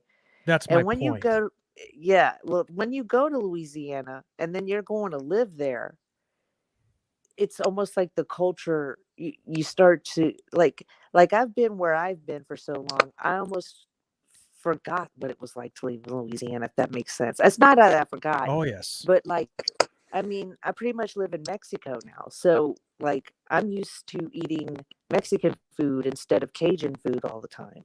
Mhm. Or, that kind of thing. So, but it's a lot of fun in Louisiana. People are just really fun and down to earth, and I think he wants to fit in. But I hope he'll do good there. I don't care if people want to make fun of him, whatever. It's Well, like, honestly, I think the only reason people are going, like Notre Dame fans in particular, I think the reason why so many of them are going, going not nuts in a good way. It's because he left y'all. Yeah, that's because Well, I people. understand it from Notre Dame fans, but you Yeah, have other fan bases that's that make that's fun well, of that's them, what I'm and it's saying. like, sorry, see my computer. I mean, my phone is terrible. You hear the crackling? Yeah, I do, but that's all right. You go ahead with finish what you were saying. I didn't mean to cut you off. Oh no, I rarely hear any Notre Dame fans make fun of him. It's other fan bases calling him a clown. It's like, call him a clown. Yeah. We'll see how much of a clown you call him when we, in a couple of years when we're up there getting our trip fucking natty again. I'm so I'm sorry I cursed. We're not. Hey, we're not on. We're not on the Two Irish Brothers. This is my own personal channel, so anything goes on here. Okay. Swear, drop all the F-bombs you want. Okay. Well, that's all I wanted to drop. It's all right. Like I said, the Two Irish Brothers is like, I'm not saying I'm not professional here, but Two Irish Brothers is where we try to be the most professional, and but here it's way more laid back because it's just me and I can do whatever I want. So if you get what I'm saying. But yeah, no, I as you don't think a lot of Notre Dame fans are doing it. Go look on the Facebook groups in particular.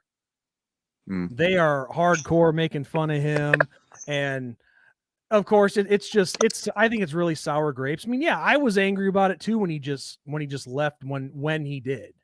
That's my problem with it, is when he did. But it's not like I could blame a coach that takes a $90 million contract. Right.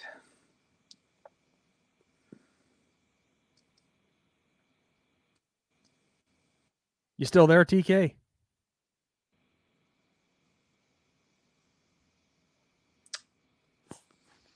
Uh-oh.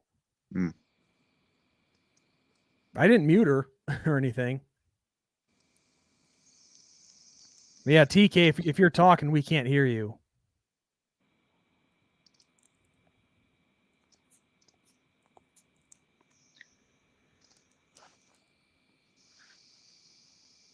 Well, until she comes back, yeah, no, that's really what it was, is, okay, yeah, TK, I can't. Can you hear her, John? I can't. No, I can't. Yeah, I'm sorry, TK. We cannot hear you. Oh, there's okay.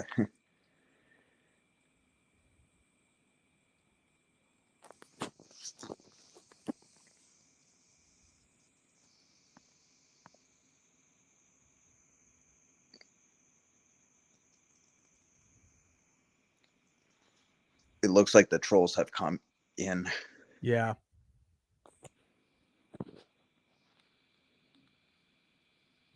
Oh.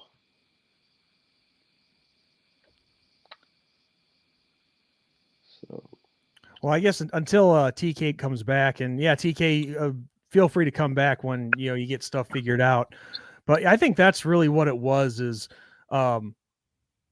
it was just, don't be sorry, TK. It's all right. That's really what it was. Is fans are way too emotional, especially in our fan base, and they have this. I don't think it's just your fan base that is doing that, because No, it's not. Everyone do that. Like, yeah, no, it's not just them making fun of Kelly. It's everybody's doing it. He's made himself look like a fool, and any fan base is going to laugh at that. yeah. And But I don't think we should be laughing because the last 3 coaches there all have natties, have rings. Even the last one, who I thought was mediocre. who at Notre Dame? No, LSU. Oh, Orgeron. Orgeron. Yeah. Yeah, I mean, he had some good moments, but yeah, I'm not saying he's going to turn into Nick Saban, but I think he could have LSU up there competing with Alabama. Oh, he probably could. Yeah. Because I mean, people weren't getting mad at him because they were. It's like, okay, when that first happened, yeah, I was pissed, but like I said, it was because of the manner that he did it and when he did it. Because my thing is he could have at least waited until after, the final, the final, was announced, the final playoffs rankings. And then when you find out, okay, we're not playing for a championship, we're not in the playoffs. Okay, then you can go and take that job. Okay. That's what my feeling was. But you got so many people saying, "Good riddance, we're glad to be rid of you," and this and that. Well, why you seem so angry about it? If you're so glad to see him go, why are you angry? You know what I'm saying? So you think it's the same people that are angry that are doing it?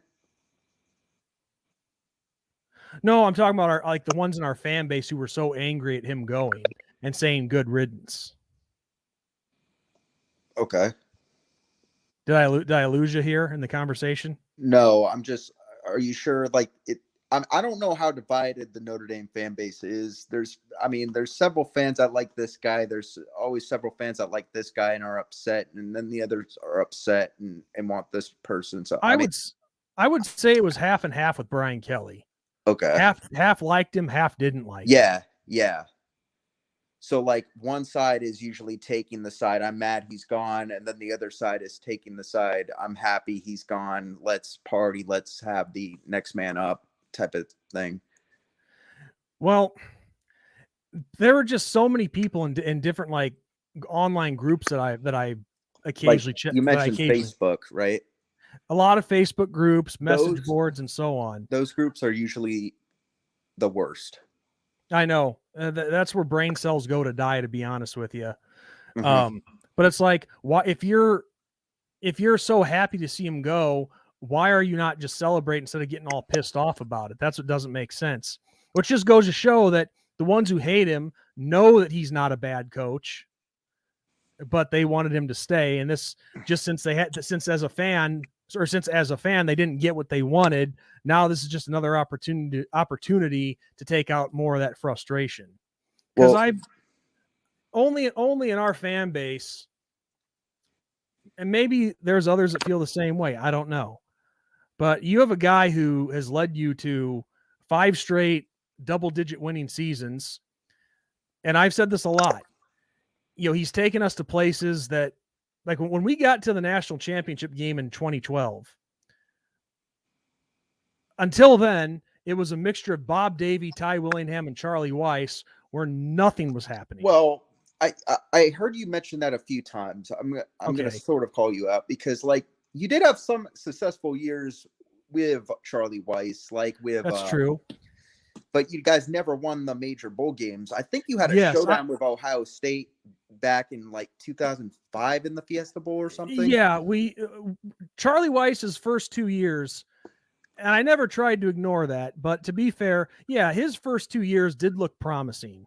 Yeah, but then after that, it was just downhill. I mean, hell, even Ty Willingham's first year looked kind of promising because he led us to a 10-2 record and got us to actually no. His 10-2 year that he led us to, that was just to the Gator Bowl. That's what I mentioned. That's the game that we beat Notre Dame in 2004. I believe that's his last year. when Yes. they were in contention, and we spoiled it. And that we went to the Fiesta Bowl, Pitt, but we got destroyed by Utah. Well, actually, 2004, that actually ended. Our chances of getting to the BCS were actually pretty cut off from the Okay. start. I mean, we started the year off by losing to BYU. And then we go back to we beat Michigan the next week, which that was a game I was at. And I think we were at best like maybe 4 games over 500, and then everything just kind of went downhill after that. But we ended up finishing like 6-6, and that was or 6-7 actually, because we lost in the bowl game.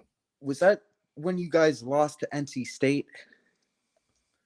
No, we lost to NC State in the 2002-2003 season in the Gator Bowl. Because I think I know. So the year that I think you went 6-6 in 2004. Yes. Correct?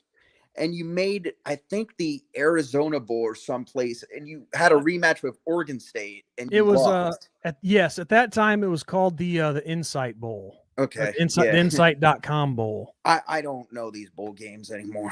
I know. I've discussed the bowl games and their names many times, but I'm not going to rehash that now. I know. But yeah. So yes, to be fair, yes, Charlie Weiss did have a promising 2 years. It looked very promising, but it went downhill after that. So, but the overall picture is it was a mess. I just don't understand like how they went downhill that bad. They went like 2-7 like in 2007, I think. 2007 was 3-9. Okay. And then even Brian Kelly had a bad season like that. He went 4-8 in 2016. Okay. But under Bob Davie and Ty Willingham, you saw a couple 5-7 years. Let's see. 1, 2, 3. Yeah, but between those 3 guys, overall it was mediocre central. Okay. And I think the problem with that is when Lou Holtz left after the 96 season and they hired Bob Davie, they thought that they could still get away with that same offense, which Notre Dame always used to run a primarily like a wishbone, not exactly option, but wishbone option, that kind of offense. Yeah. And they thought at that point in time that offense could still work. So Bob Davie didn't, he really couldn't evolve with the game. Things started to look a little better with Ty Willingham because he had a better idea of what to do, but he still couldn't get it over the hump. Charlie Weiss comes in, and he gets the pro style offense in place, and things looked very good those first 2 years. But after that, it just became a mess. Like they focused like way too much on offense and didn't really worry about the defense as much. That's what my take on it was. Basically Big 12 stuff. Not quite. Okay. Because there were some good there were some decent defenses in there, but it was very inconsistent. That's the best way I can put it. It just, you got that vibe that this was not going to get it done for us. And then finally, Brian Kelly comes in. It takes him a couple years, to be fair. Mm-hmm. Some ups and downs, but he finally got us consistent. He finally got it back to the point when, we could actually put together a full game. Not all the time. There were slip ups, of course, but you felt that the vibe felt a lot better that, hey, we could actually do something here. And he did get us to places, but the ultimate goal is to win them, and we did not win them, but still you got to give that credit where it's due, that he got us back to places we had not been since Lou Holtz. Because under Lou Holtz, we had won a national championship. We were in contention regularly for it. We were winning major bowl games. And we haven't, as it stands right now, we have not won a major bowl game since 1994. We have not won a national championship since '88. So, but it's to start. It's nice to at least be back in that conversation, to at least be there, because it's a start. It's Right. There's something to feel good about. But yeah, it's nice to feel good about it, but eventually, yeah, as a fan, I want to see us win it. Mm-hmm. So yeah, now that Kelly's gone, that the guy who's gotten us back to that consistency of being in the talks every year, we now have a new coach and Marcus Freeman, and I hope he can keep that going for us. Mm-hmm. What I saw from the bowl game, I mean, I'm not a professional analyst, but they basically gave that game away on a spoon. I said the same thing when we recapped that game, and look, I get it. As much as I was happy, it was fair. Pretty pitiful. Yeah, I said the same thing you did. I try not to be too mean, because these are young men who are busting their asses off, and so you got to keep that under consideration. But at the same time, you got to tell the truth as well. And you have your opponent on the ropes early. You have a 21-point lead. You cannot let your opponent, especially a team like Oklahoma State, get back into it. Yeah, because Oklahoma State, they're an offensive team. Yes. They're not. If they basically, what I saw from Notre Dame's defense is they basically all played conservative at the end, and yeah. I really think it started at the end of the second quarter. Oh yeah, when you give up that touchdown right before halftime, that's when I started to worry, because I was thinking like, oh man, is this going to start something? Is this going to trigger Oklahoma State and we're going to be in trouble? And sure enough, yes, it came back to bite us in the ass, because we came out so flat in that second half. It was ridiculous. Mm-hmm. I mean, after scoring 28 points, what seemed like at will, moving the ball at will on that Cowboy defense. Clearly, they made adjustments we didn't. Mm-hmm. The thing is, I think this was. I don't think this was Oklahoma State lost their best receiver, I believe, last draft, but they just keep recruiting. That's one good thing they're recruiting at, the receiver, yes. and the quarterback. I mean, Gundy is an elite coach. I've seen it full hand. Well, he's one of the few coaches that has been with one particular program for, I think he's been with Oklahoma State for 18 years now? Yes. Something like that. You don't really see a lot of coaches stay at one program that long anymore. Yes. Not really. I mean, it's very rare. I mean, yes, Kirk Ferentz has been at Iowa for around 20 years or so, but you really just don't see that happening. I stand by with what I said many times. The days of Joe Paterno and Bobby Bowden, Hayden Fry, even guys staying at programs for 30 plus years, you probably won't see that anymore. Yeah. Well, I gotta say, for Paterno, I guess I do not like the guy, but besides the whole controversy, I have to say this: he was an elite coach, but he, I guess, had a grudge. He wanted to go to the NFL, but I guess he had a grudge against some of the coaches that were gonna replace him and stuff. Like, apparently he had a grudge on Jackie Sherrill. So I didn't know that. And he stayed to win 2 national championships, I believe. That's what I heard. I don't know. Yeah. The whole story, but I mean, I think he's a separate situation. But as for the others, Nick Saban's winning national championships all the time. Mm-hmm. And Kirby Smart, I could see him staying there at Georgia for a long time. Oh, it's possible. Mm-hmm. I'm not saying it's impossible, but I just don't think it's very likely. I think the odds are in favor of that not happening. But hey, odds can be broken. Yeah.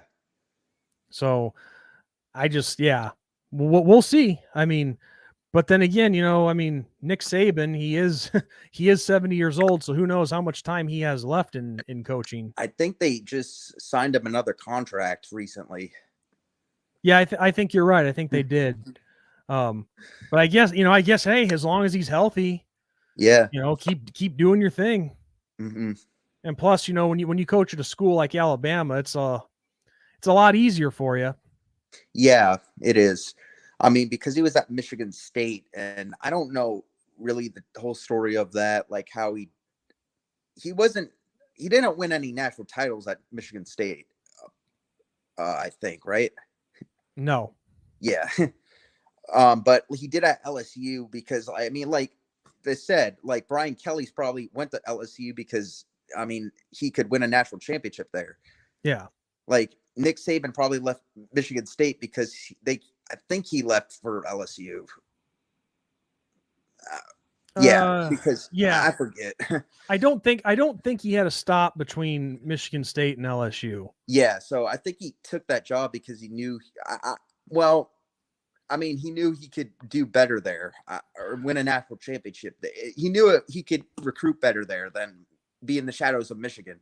Well, and also to add in another point, we were talking about academic standards earlier, but it's not only just that. I mean, you have the elite talent down there in the South right in your backyard. Because let's face it, the South is powerhouse when it comes to football. Talent galore down there. That, West Coast. I know the whole state of Pennsylvania. That's Pennsylvania and Ohio. They're a hot spot for football. Yeah. But in the South, I mean, it's a whole new breed. I mean, Texas alone. I mean, it's football's king. So it's a lot easier to recruit. So it's not just because of academics, but talent as well. Mm-hmm. But I mean, we'll see. I mean, not all Southern schools have success. I mean, yeah, you get talent, but sometimes you can't always put it all together. Right. But the talent is definitely the cream of the crop of talent is definitely in the South. There's no question. I think everybody knows that. Right. So, I mean, but no, if he's able to win a national championship down there, good for him. I really don't hold any ill will towards Brian Kelly. Like I said, my problem is just the way he left and when he did it. That's all. Mm-hmm. But I'm not going to say that he's a bad coach just because he didn't win a natty for us up here. I mean, he got this program back to relevancy, and for a coach to rebuild a program that was in a messy state, you got to respect that. Yeah. And I will say this without going into too much detail, my relative who I said that worked at Notre Dame, he's retired now, but he worked with Brian Kelly, and let's just say that Brian Kelly wasn't always a pleasant person to work around. Yep. But I wish I could go into specifics, but I don't want to. Yeah, I understand. I don't want to put, especially a family member. I don't want to put them out there. And, yeah, I understand. I want to show respect. But yeah, was there anything else you wanted to talk about? There is something. On your mind? Do you know anything about Keaton Slovis? He played at USC. Did he transfer to you guys or? Yeah. Well, the only thing I know is our defense kind of had our way. Our defense had their way with him a little bit, but I don't think he's a terrible quarterback. Okay. So I can't really give you that much insight on him, but no, I think he could be good. It's just USC. They were in a mess. I mean, of course, I think that's going to change now that they have Lincoln Riley out there. Yeah. Yeah. So, he just, I think he just came into a situation where USC wasn't at a top level. Mm-hmm. But I think I think when he gets going with you guys, I mean, if you guys still have some pieces in play on the offense, a solid O-line, he could probably do pretty well for you. Okay. But don't hold me to that. I don't know. Yeah. Because I mean, I'm going off of like a change of scenery can be good for some guys, but sometimes that's not always the case. Right. So, that's really all I can tell you about Slovis. I know there was actually talk of him coming here when he entered the portal, but no. And I say that because we already have some guys fighting for the job that I think are better. Okay. Yeah. But don't think that I'm saying that he's just a bum or anything like that. Yeah. So I'm just asking for your take. Well, like I said, I mean, when he came across our defense, which had been pretty well under, Freeman this past year, and then who was our DC before Freeman?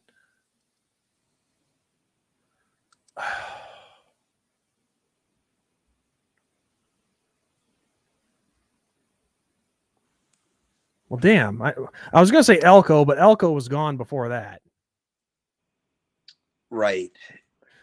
Ah, damn it! Now it's driving me crazy. Yeah.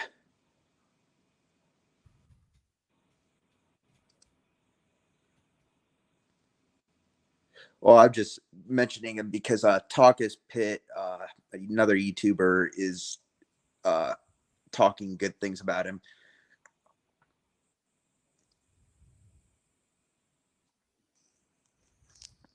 Well, all right.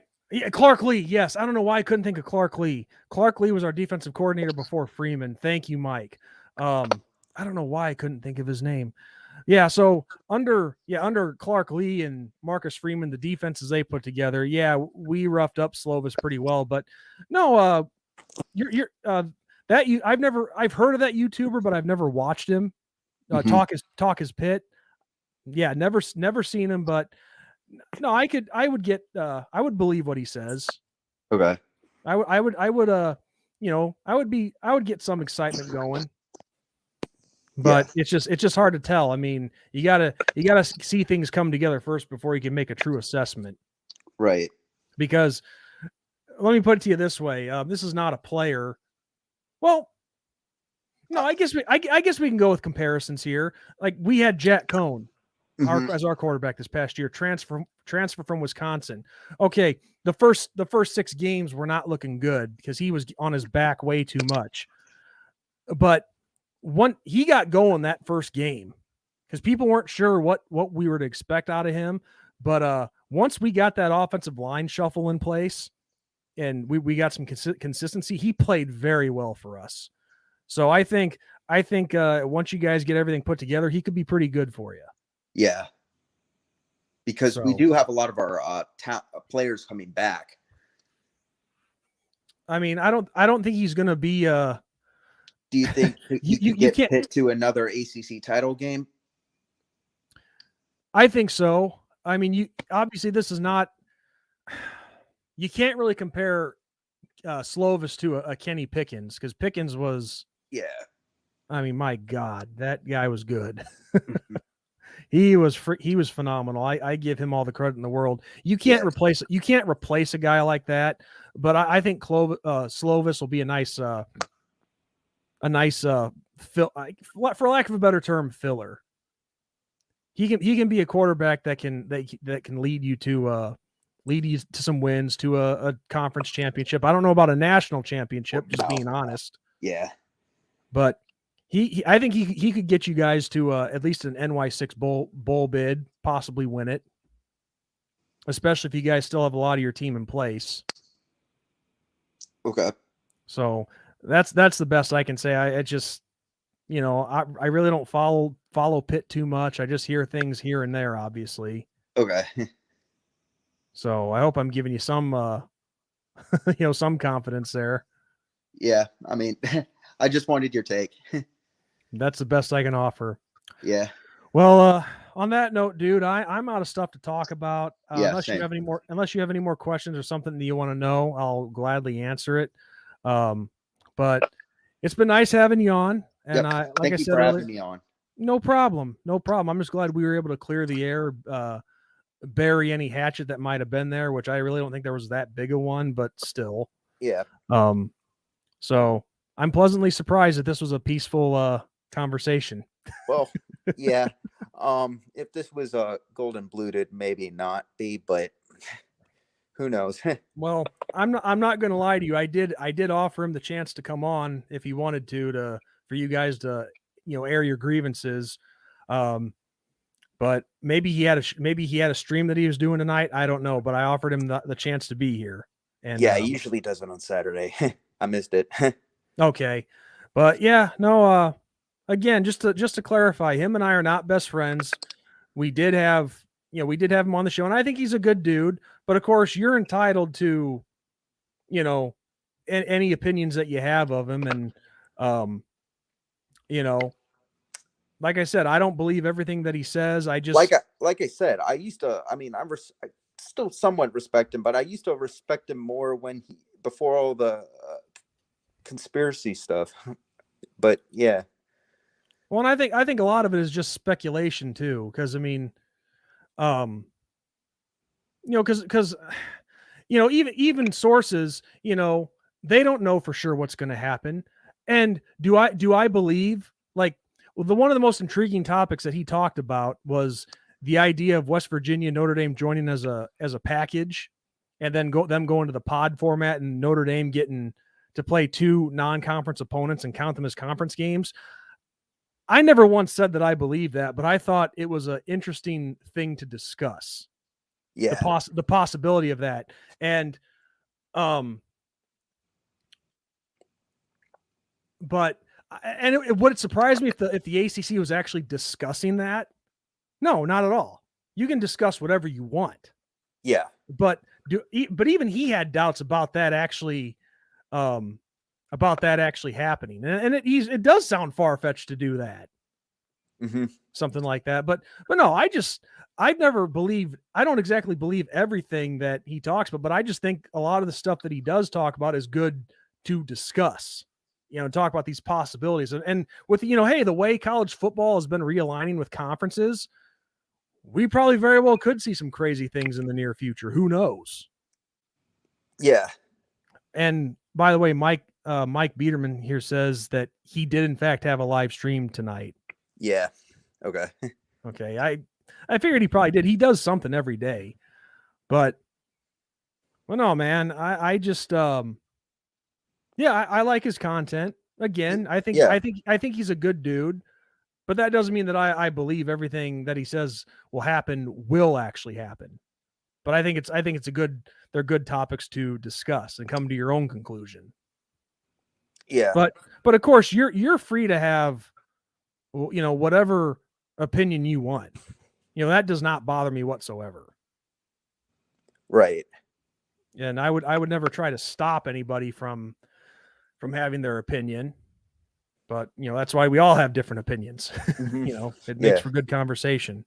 So yeah, I mean, we could talk about that forever, but yeah, I'm starting to get a little tired. Probably need to have something to drink, but no, it was great having you on. And Thank again, I can't say it enough. I'm glad that we were able to air out any, I wouldn't even really call it a feud, just air all the stuff, put it all out on the table. Yeah.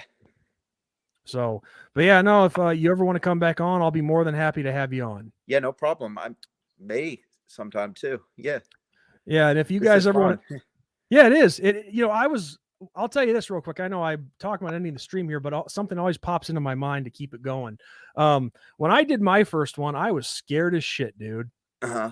It's because it's like you don't know what to expect, and of course you got like all these, a few of these bums that show up because you happen to say one thing, which wasn't even a bad thing, but they want to, try to bring you down, and losers that have nothing else better to do. That part sucks. And Mm-hmm. I think what sucks about it is that you don't know who it is that's doing it.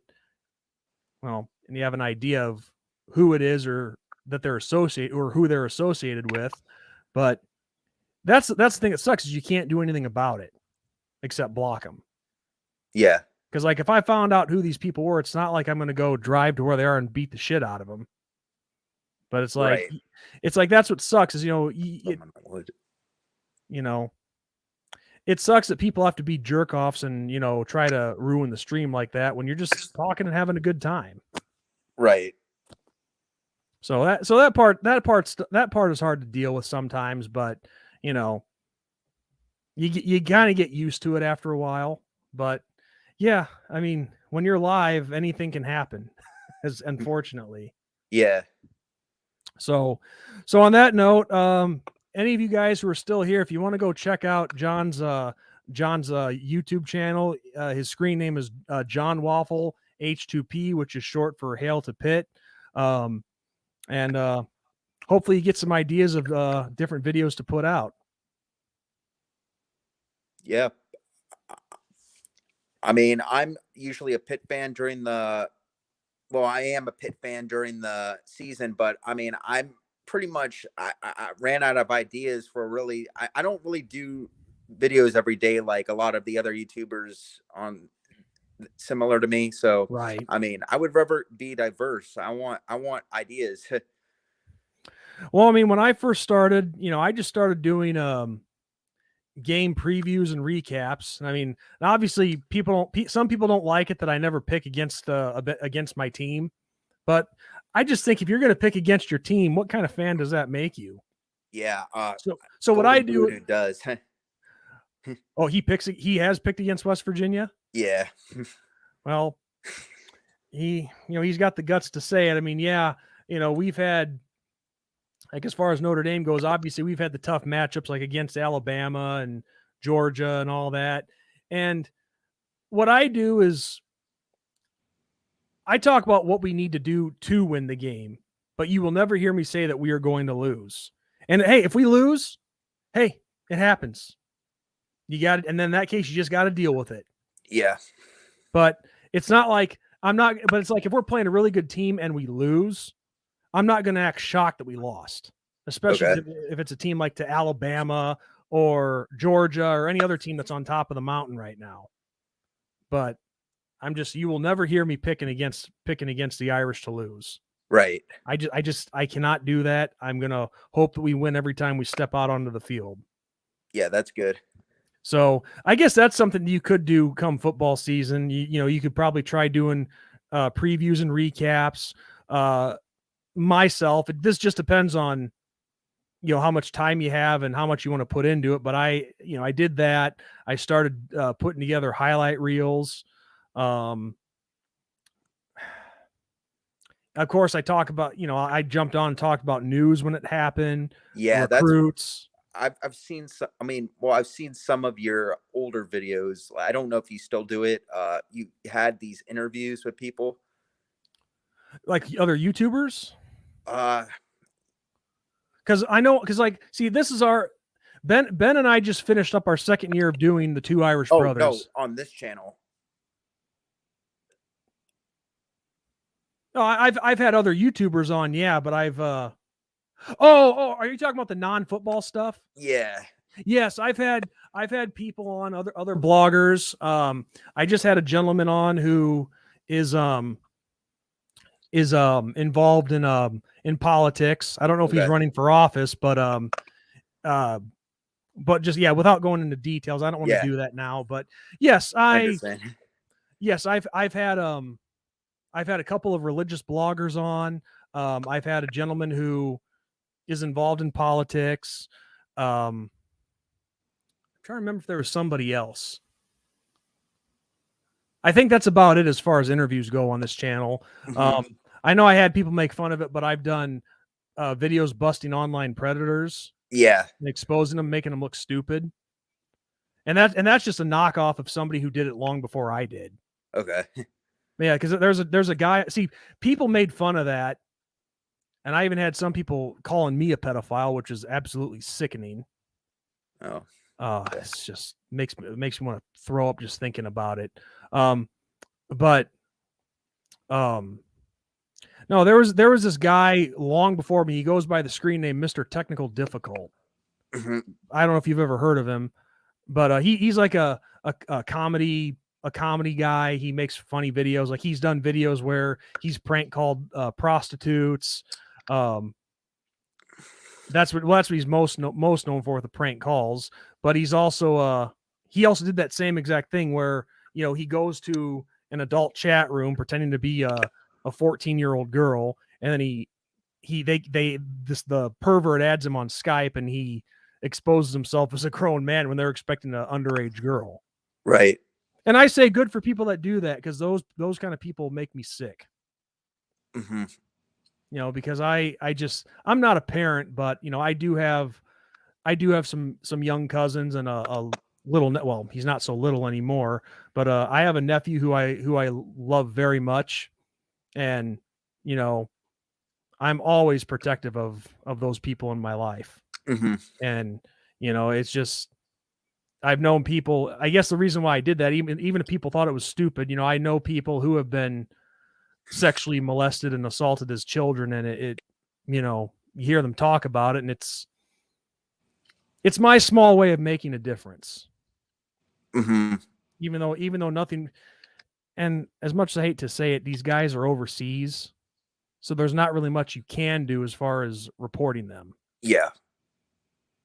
Because I remember I was on BBD stream once talking to a certain somebody, and they were making fun of me for doing that. And I'm sorry that even if I were to call a police station or a police department over, most of these guys have been Indian. Well, not trying to be racist, but that a lot of them have yeah. been. No. But it's Yeah. like there's not much they could do. Well, even if they were, I have to say, I get there's some laws apparently, like even if they were in the US, they probably would have some protection. Well, this doesn't count, like, and stuff like that, unfortunately. Mm-hmm. Yeah. Well, there's guys like, I mean, yeah, there was what's his face on MSNBC, Chris Hansen. They actually conducted stings with the police involved. Yeah.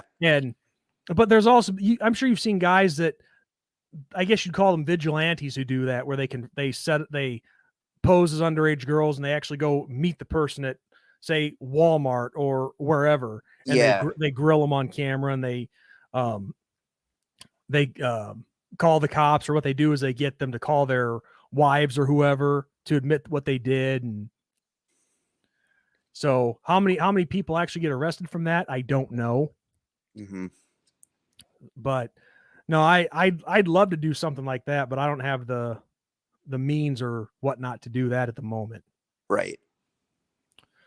But yeah, so I've done that. I've done this channel, I basically talk about whatever, but on the Two Irish Brothers, we keep it strictly to sports. Mm-hmm.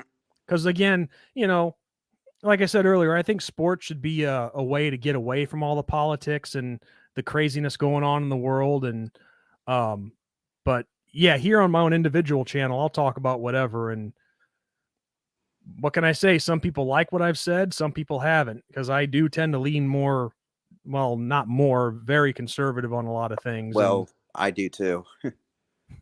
So I've been very open about different beliefs that I've had. And yeah, so I just, you know, when I first started doing that part of this channel and making videos, I thought, like, should I even go there? Should I even talk about it? But it's like, no, you can't let people silence you just because they don't agree with you. Exactly. So, so yeah, that's other stuff that I've talked about. Really, man, it's your channel. In the end, it's your channel. You can do what you want with it. Yeah. But as far if you're talking more like, yeah, with football, yeah, you could do the game previews, recaps, talk about certain guys that Pitt is recruiting. You know, yeah, I don't know if you've ever made highlight reels before. You could do that. Mm-hmm. You know, one cool thing on the Two Irish Brothers, Ben and I have had former Notre Dame players on. Yeah.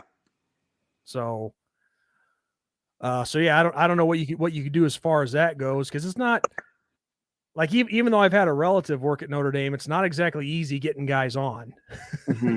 So I mean, but we've had a couple of people that we've become friends with. You know, one guy does have our one friend George Bashura. He does have a press pass or a media pass, so he has been involved in, you know, pre-game and post-game press conferences with coaches Mm-hmm. and different players. We had another woman on there named Lisa Kelly, who's a Notre Dame grad and has written books. Books specifically about the players. And so we've got in contact with players through her. So yeah, I mean, really it's as far as your mind can take you. Right. But I think in my opinion, if you want to try to, if you really want to try to build your channel, I would definitely start there. Okay. And, of course, I mean, you can talk about Golden Blue Dude and your disdain for him as much as you want. I'm not going to criticize you for that. That's your opinion. You're entitled to it, like I said. You've seen? Just a couple. I haven't had a lot of chance. I have had the chance, but I'm usually resting because, like I said, I had surgery on my right shoulder last month, and I'm still rehabbing it. So usually I'm spending my time resting or trying to, get the strength back. Mm-hmm. But no, I've seen a couple of your videos, and regardless of, at the time when we were disagreeing, I gotta say you have passion about what you're talking about and in your feelings. Mm-hmm. So there's no denying that, regardless of what I or anybody else thinks of it. Yeah. So, yeah, man, just make some more videos. Do what comes to your mind, and just let her rip. Yep. And if you who knows, you tag the video right, more people could see them. Right. Because that YouTube's algorithm can be kind of funny sometimes. Mm-hmm. Because it was hilarious. One time, like you know what I'm talking about when I say tag a video? Like like one of the short videos, like their previews, that they can have a lot of views. No. Like when you upload a video and you can tag it like with different categories. Mm-hmm. One time, like we usually put the normal stuff for ours on, Two Irish Brothers, Notre Dame football, and then we list off a bunch of other schools and players and so on. We had a video one time get like a little over 1,000 views by just putting in political science as one of the tags. That's how messed up the algorithm can be. And obviously we're not even talking about that. We're talking about football, but for some reason that political science tag helped us. Yeah. What kind of comments did you get? We had a couple people say, "Hey, we thought you guys were talking about political science." That's what we got the, that they say you guys actually said this. We searched in political science, we got this. What did you guys really label it that way? And we're like, yeah. And they're like, why? To see what would happen. So it's funny how it works sometimes, but usually if you title a video the right way, it'll usually be found. Yeah. But no, tagging it with the right stuff, that can get it done sometimes. But also another thing too, it depends how far you want to go. But obviously when you're trying to build something, you reach out to like Facebook groups, message boards. Mm-hmm. Some are very strict about that. Like, for example, not trying to name names here, but hey, they're a public website. We when we started the Two Irish Brothers, we reached out to UHND, and they weren't having any of it. Oh, really? Yeah, they were like, "We're not gonna let you post that just to get your view count up." And I'm like, "All right, you have other people's videos up, but okay." Yeah. So you don't recommend doing that on a message board? No. That's just one example. Okay. There's been other message boards that have let us do it, but yeah, Facebook groups would be a great place to start. One group that has been very welcoming of us is one on Facebook called Love the Notre Dame.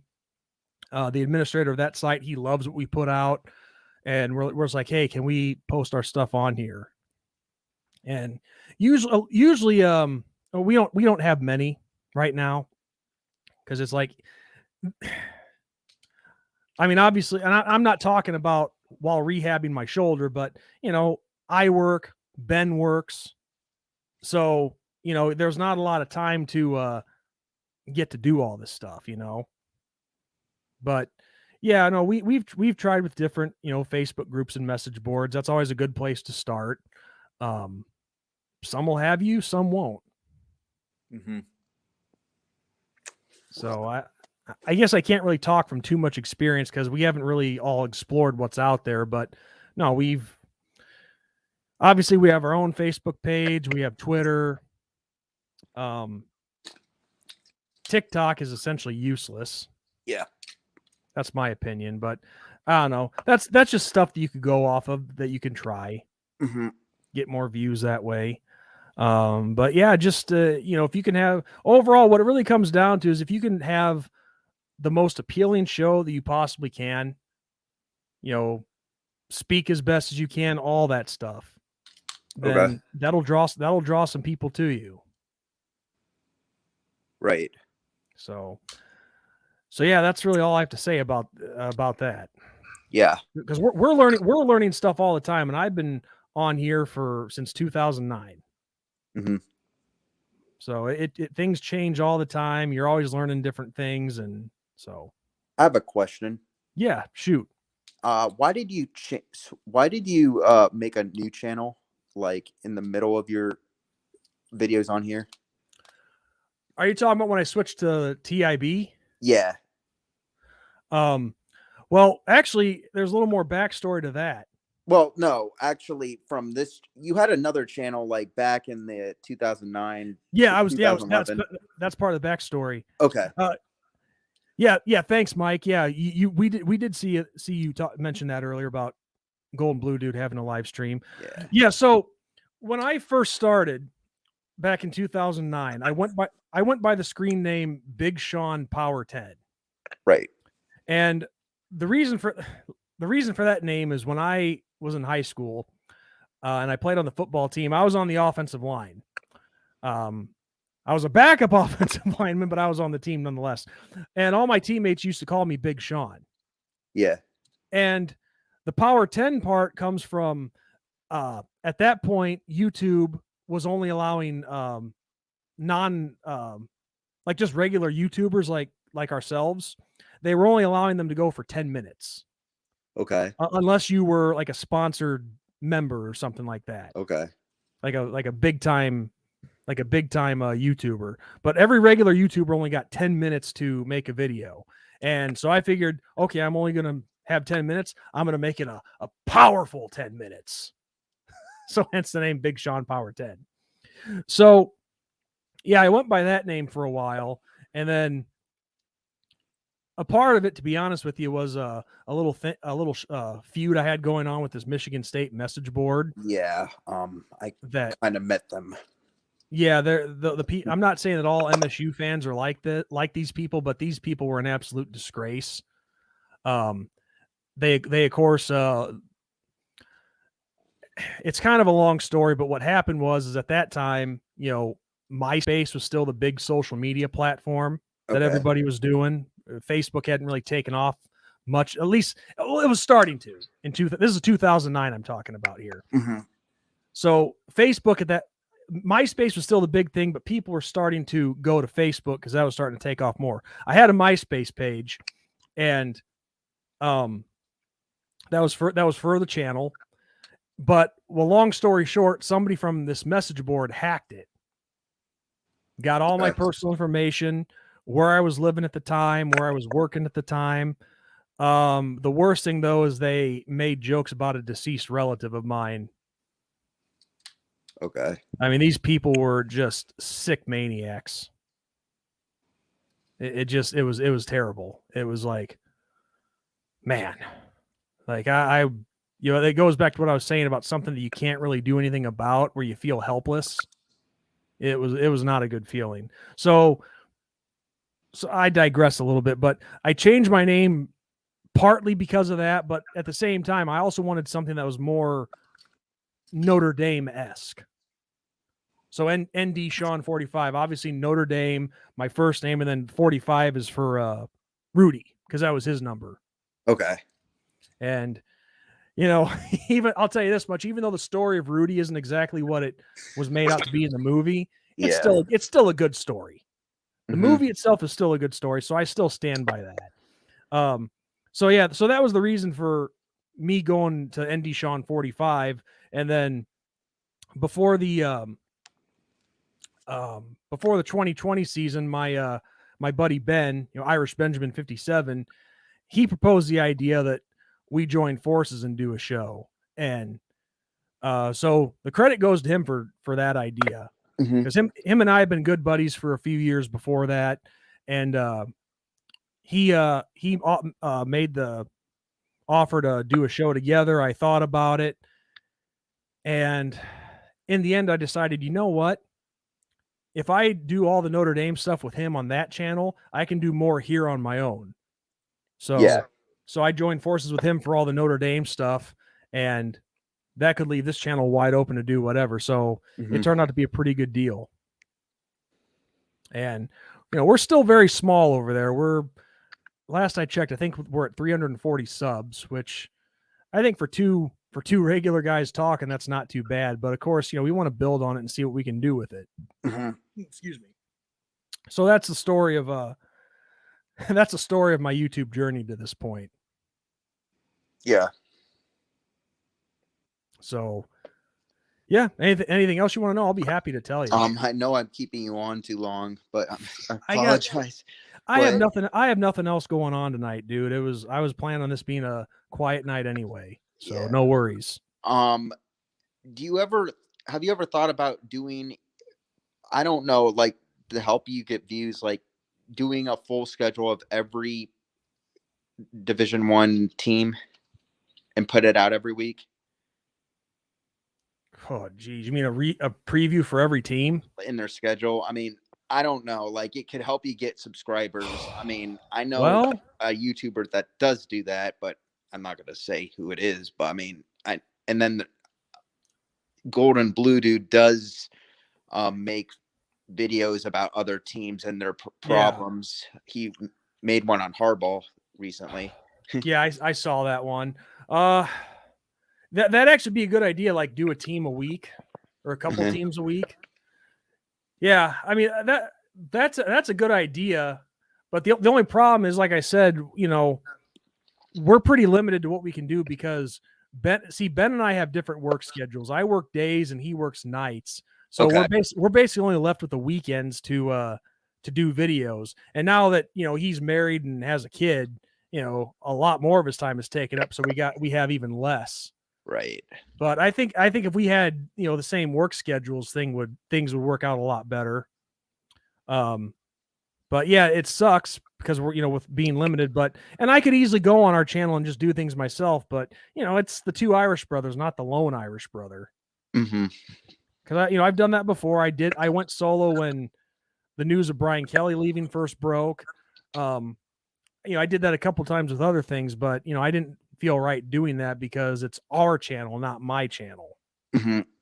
So it's like, yeah, it's kind of in a way, kind of between a rock and a hard place, but we're always trying to think of different ways and different things to do when we're able to do it. So, I mean, yeah, that's really the gist of it, to be honest with you.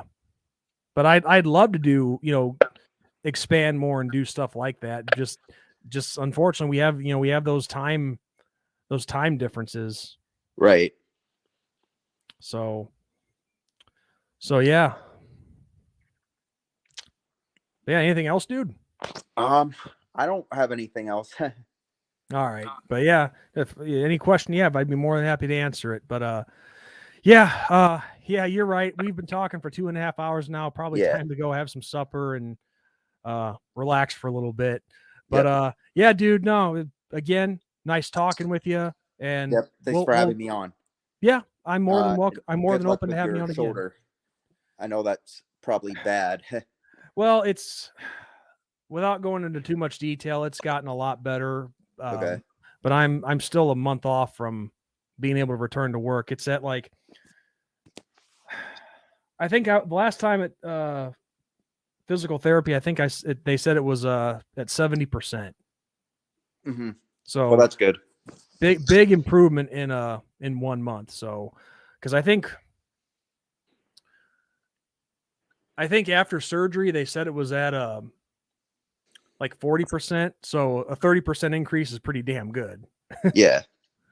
But no, thank you, dude. I appreciate that. Yeah. And well, I guess real quick, Mike asked this question to me earlier, and I'll answer it before we take off here. Mhm. But he asked me what my thoughts are on the Bears hiring Matt Eberflus as head coach.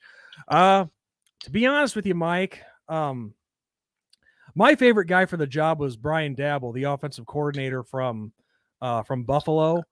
But you know something, after looking at Matt Eberflus or Eberflus, however you pronounce his name correctly, I think it's Eber. But anyway, doesn't matter.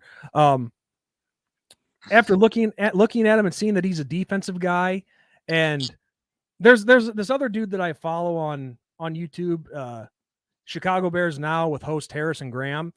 I was watching one of his episodes after the hire, and he made a good point on something that I agree with. When we brought in Matt Nagy, we all thought that he was his offensive guru, and he did a good job at Kansas City, but clearly something happened that just went south in Chicago. So I think maybe with the route they're going now, having a defensive-minded head coach, and they just brought in I forget his name, the quarterback's coach from Green Bay. What is his damn name? You know, I think that could be a better approach, because if you can get some guys that can really build up Justin Fields, I'm all for it. And sometimes these different approaches work. So we'll see. But as it stands right now, I like the hire. I'm gonna give it a shot.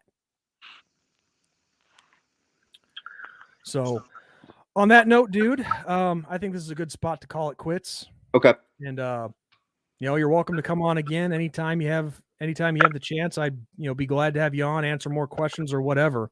So you have yourself a good evening, and till next time, God bless, man. Okay. Thank you. Yep. Take it easy. Good night, everyone.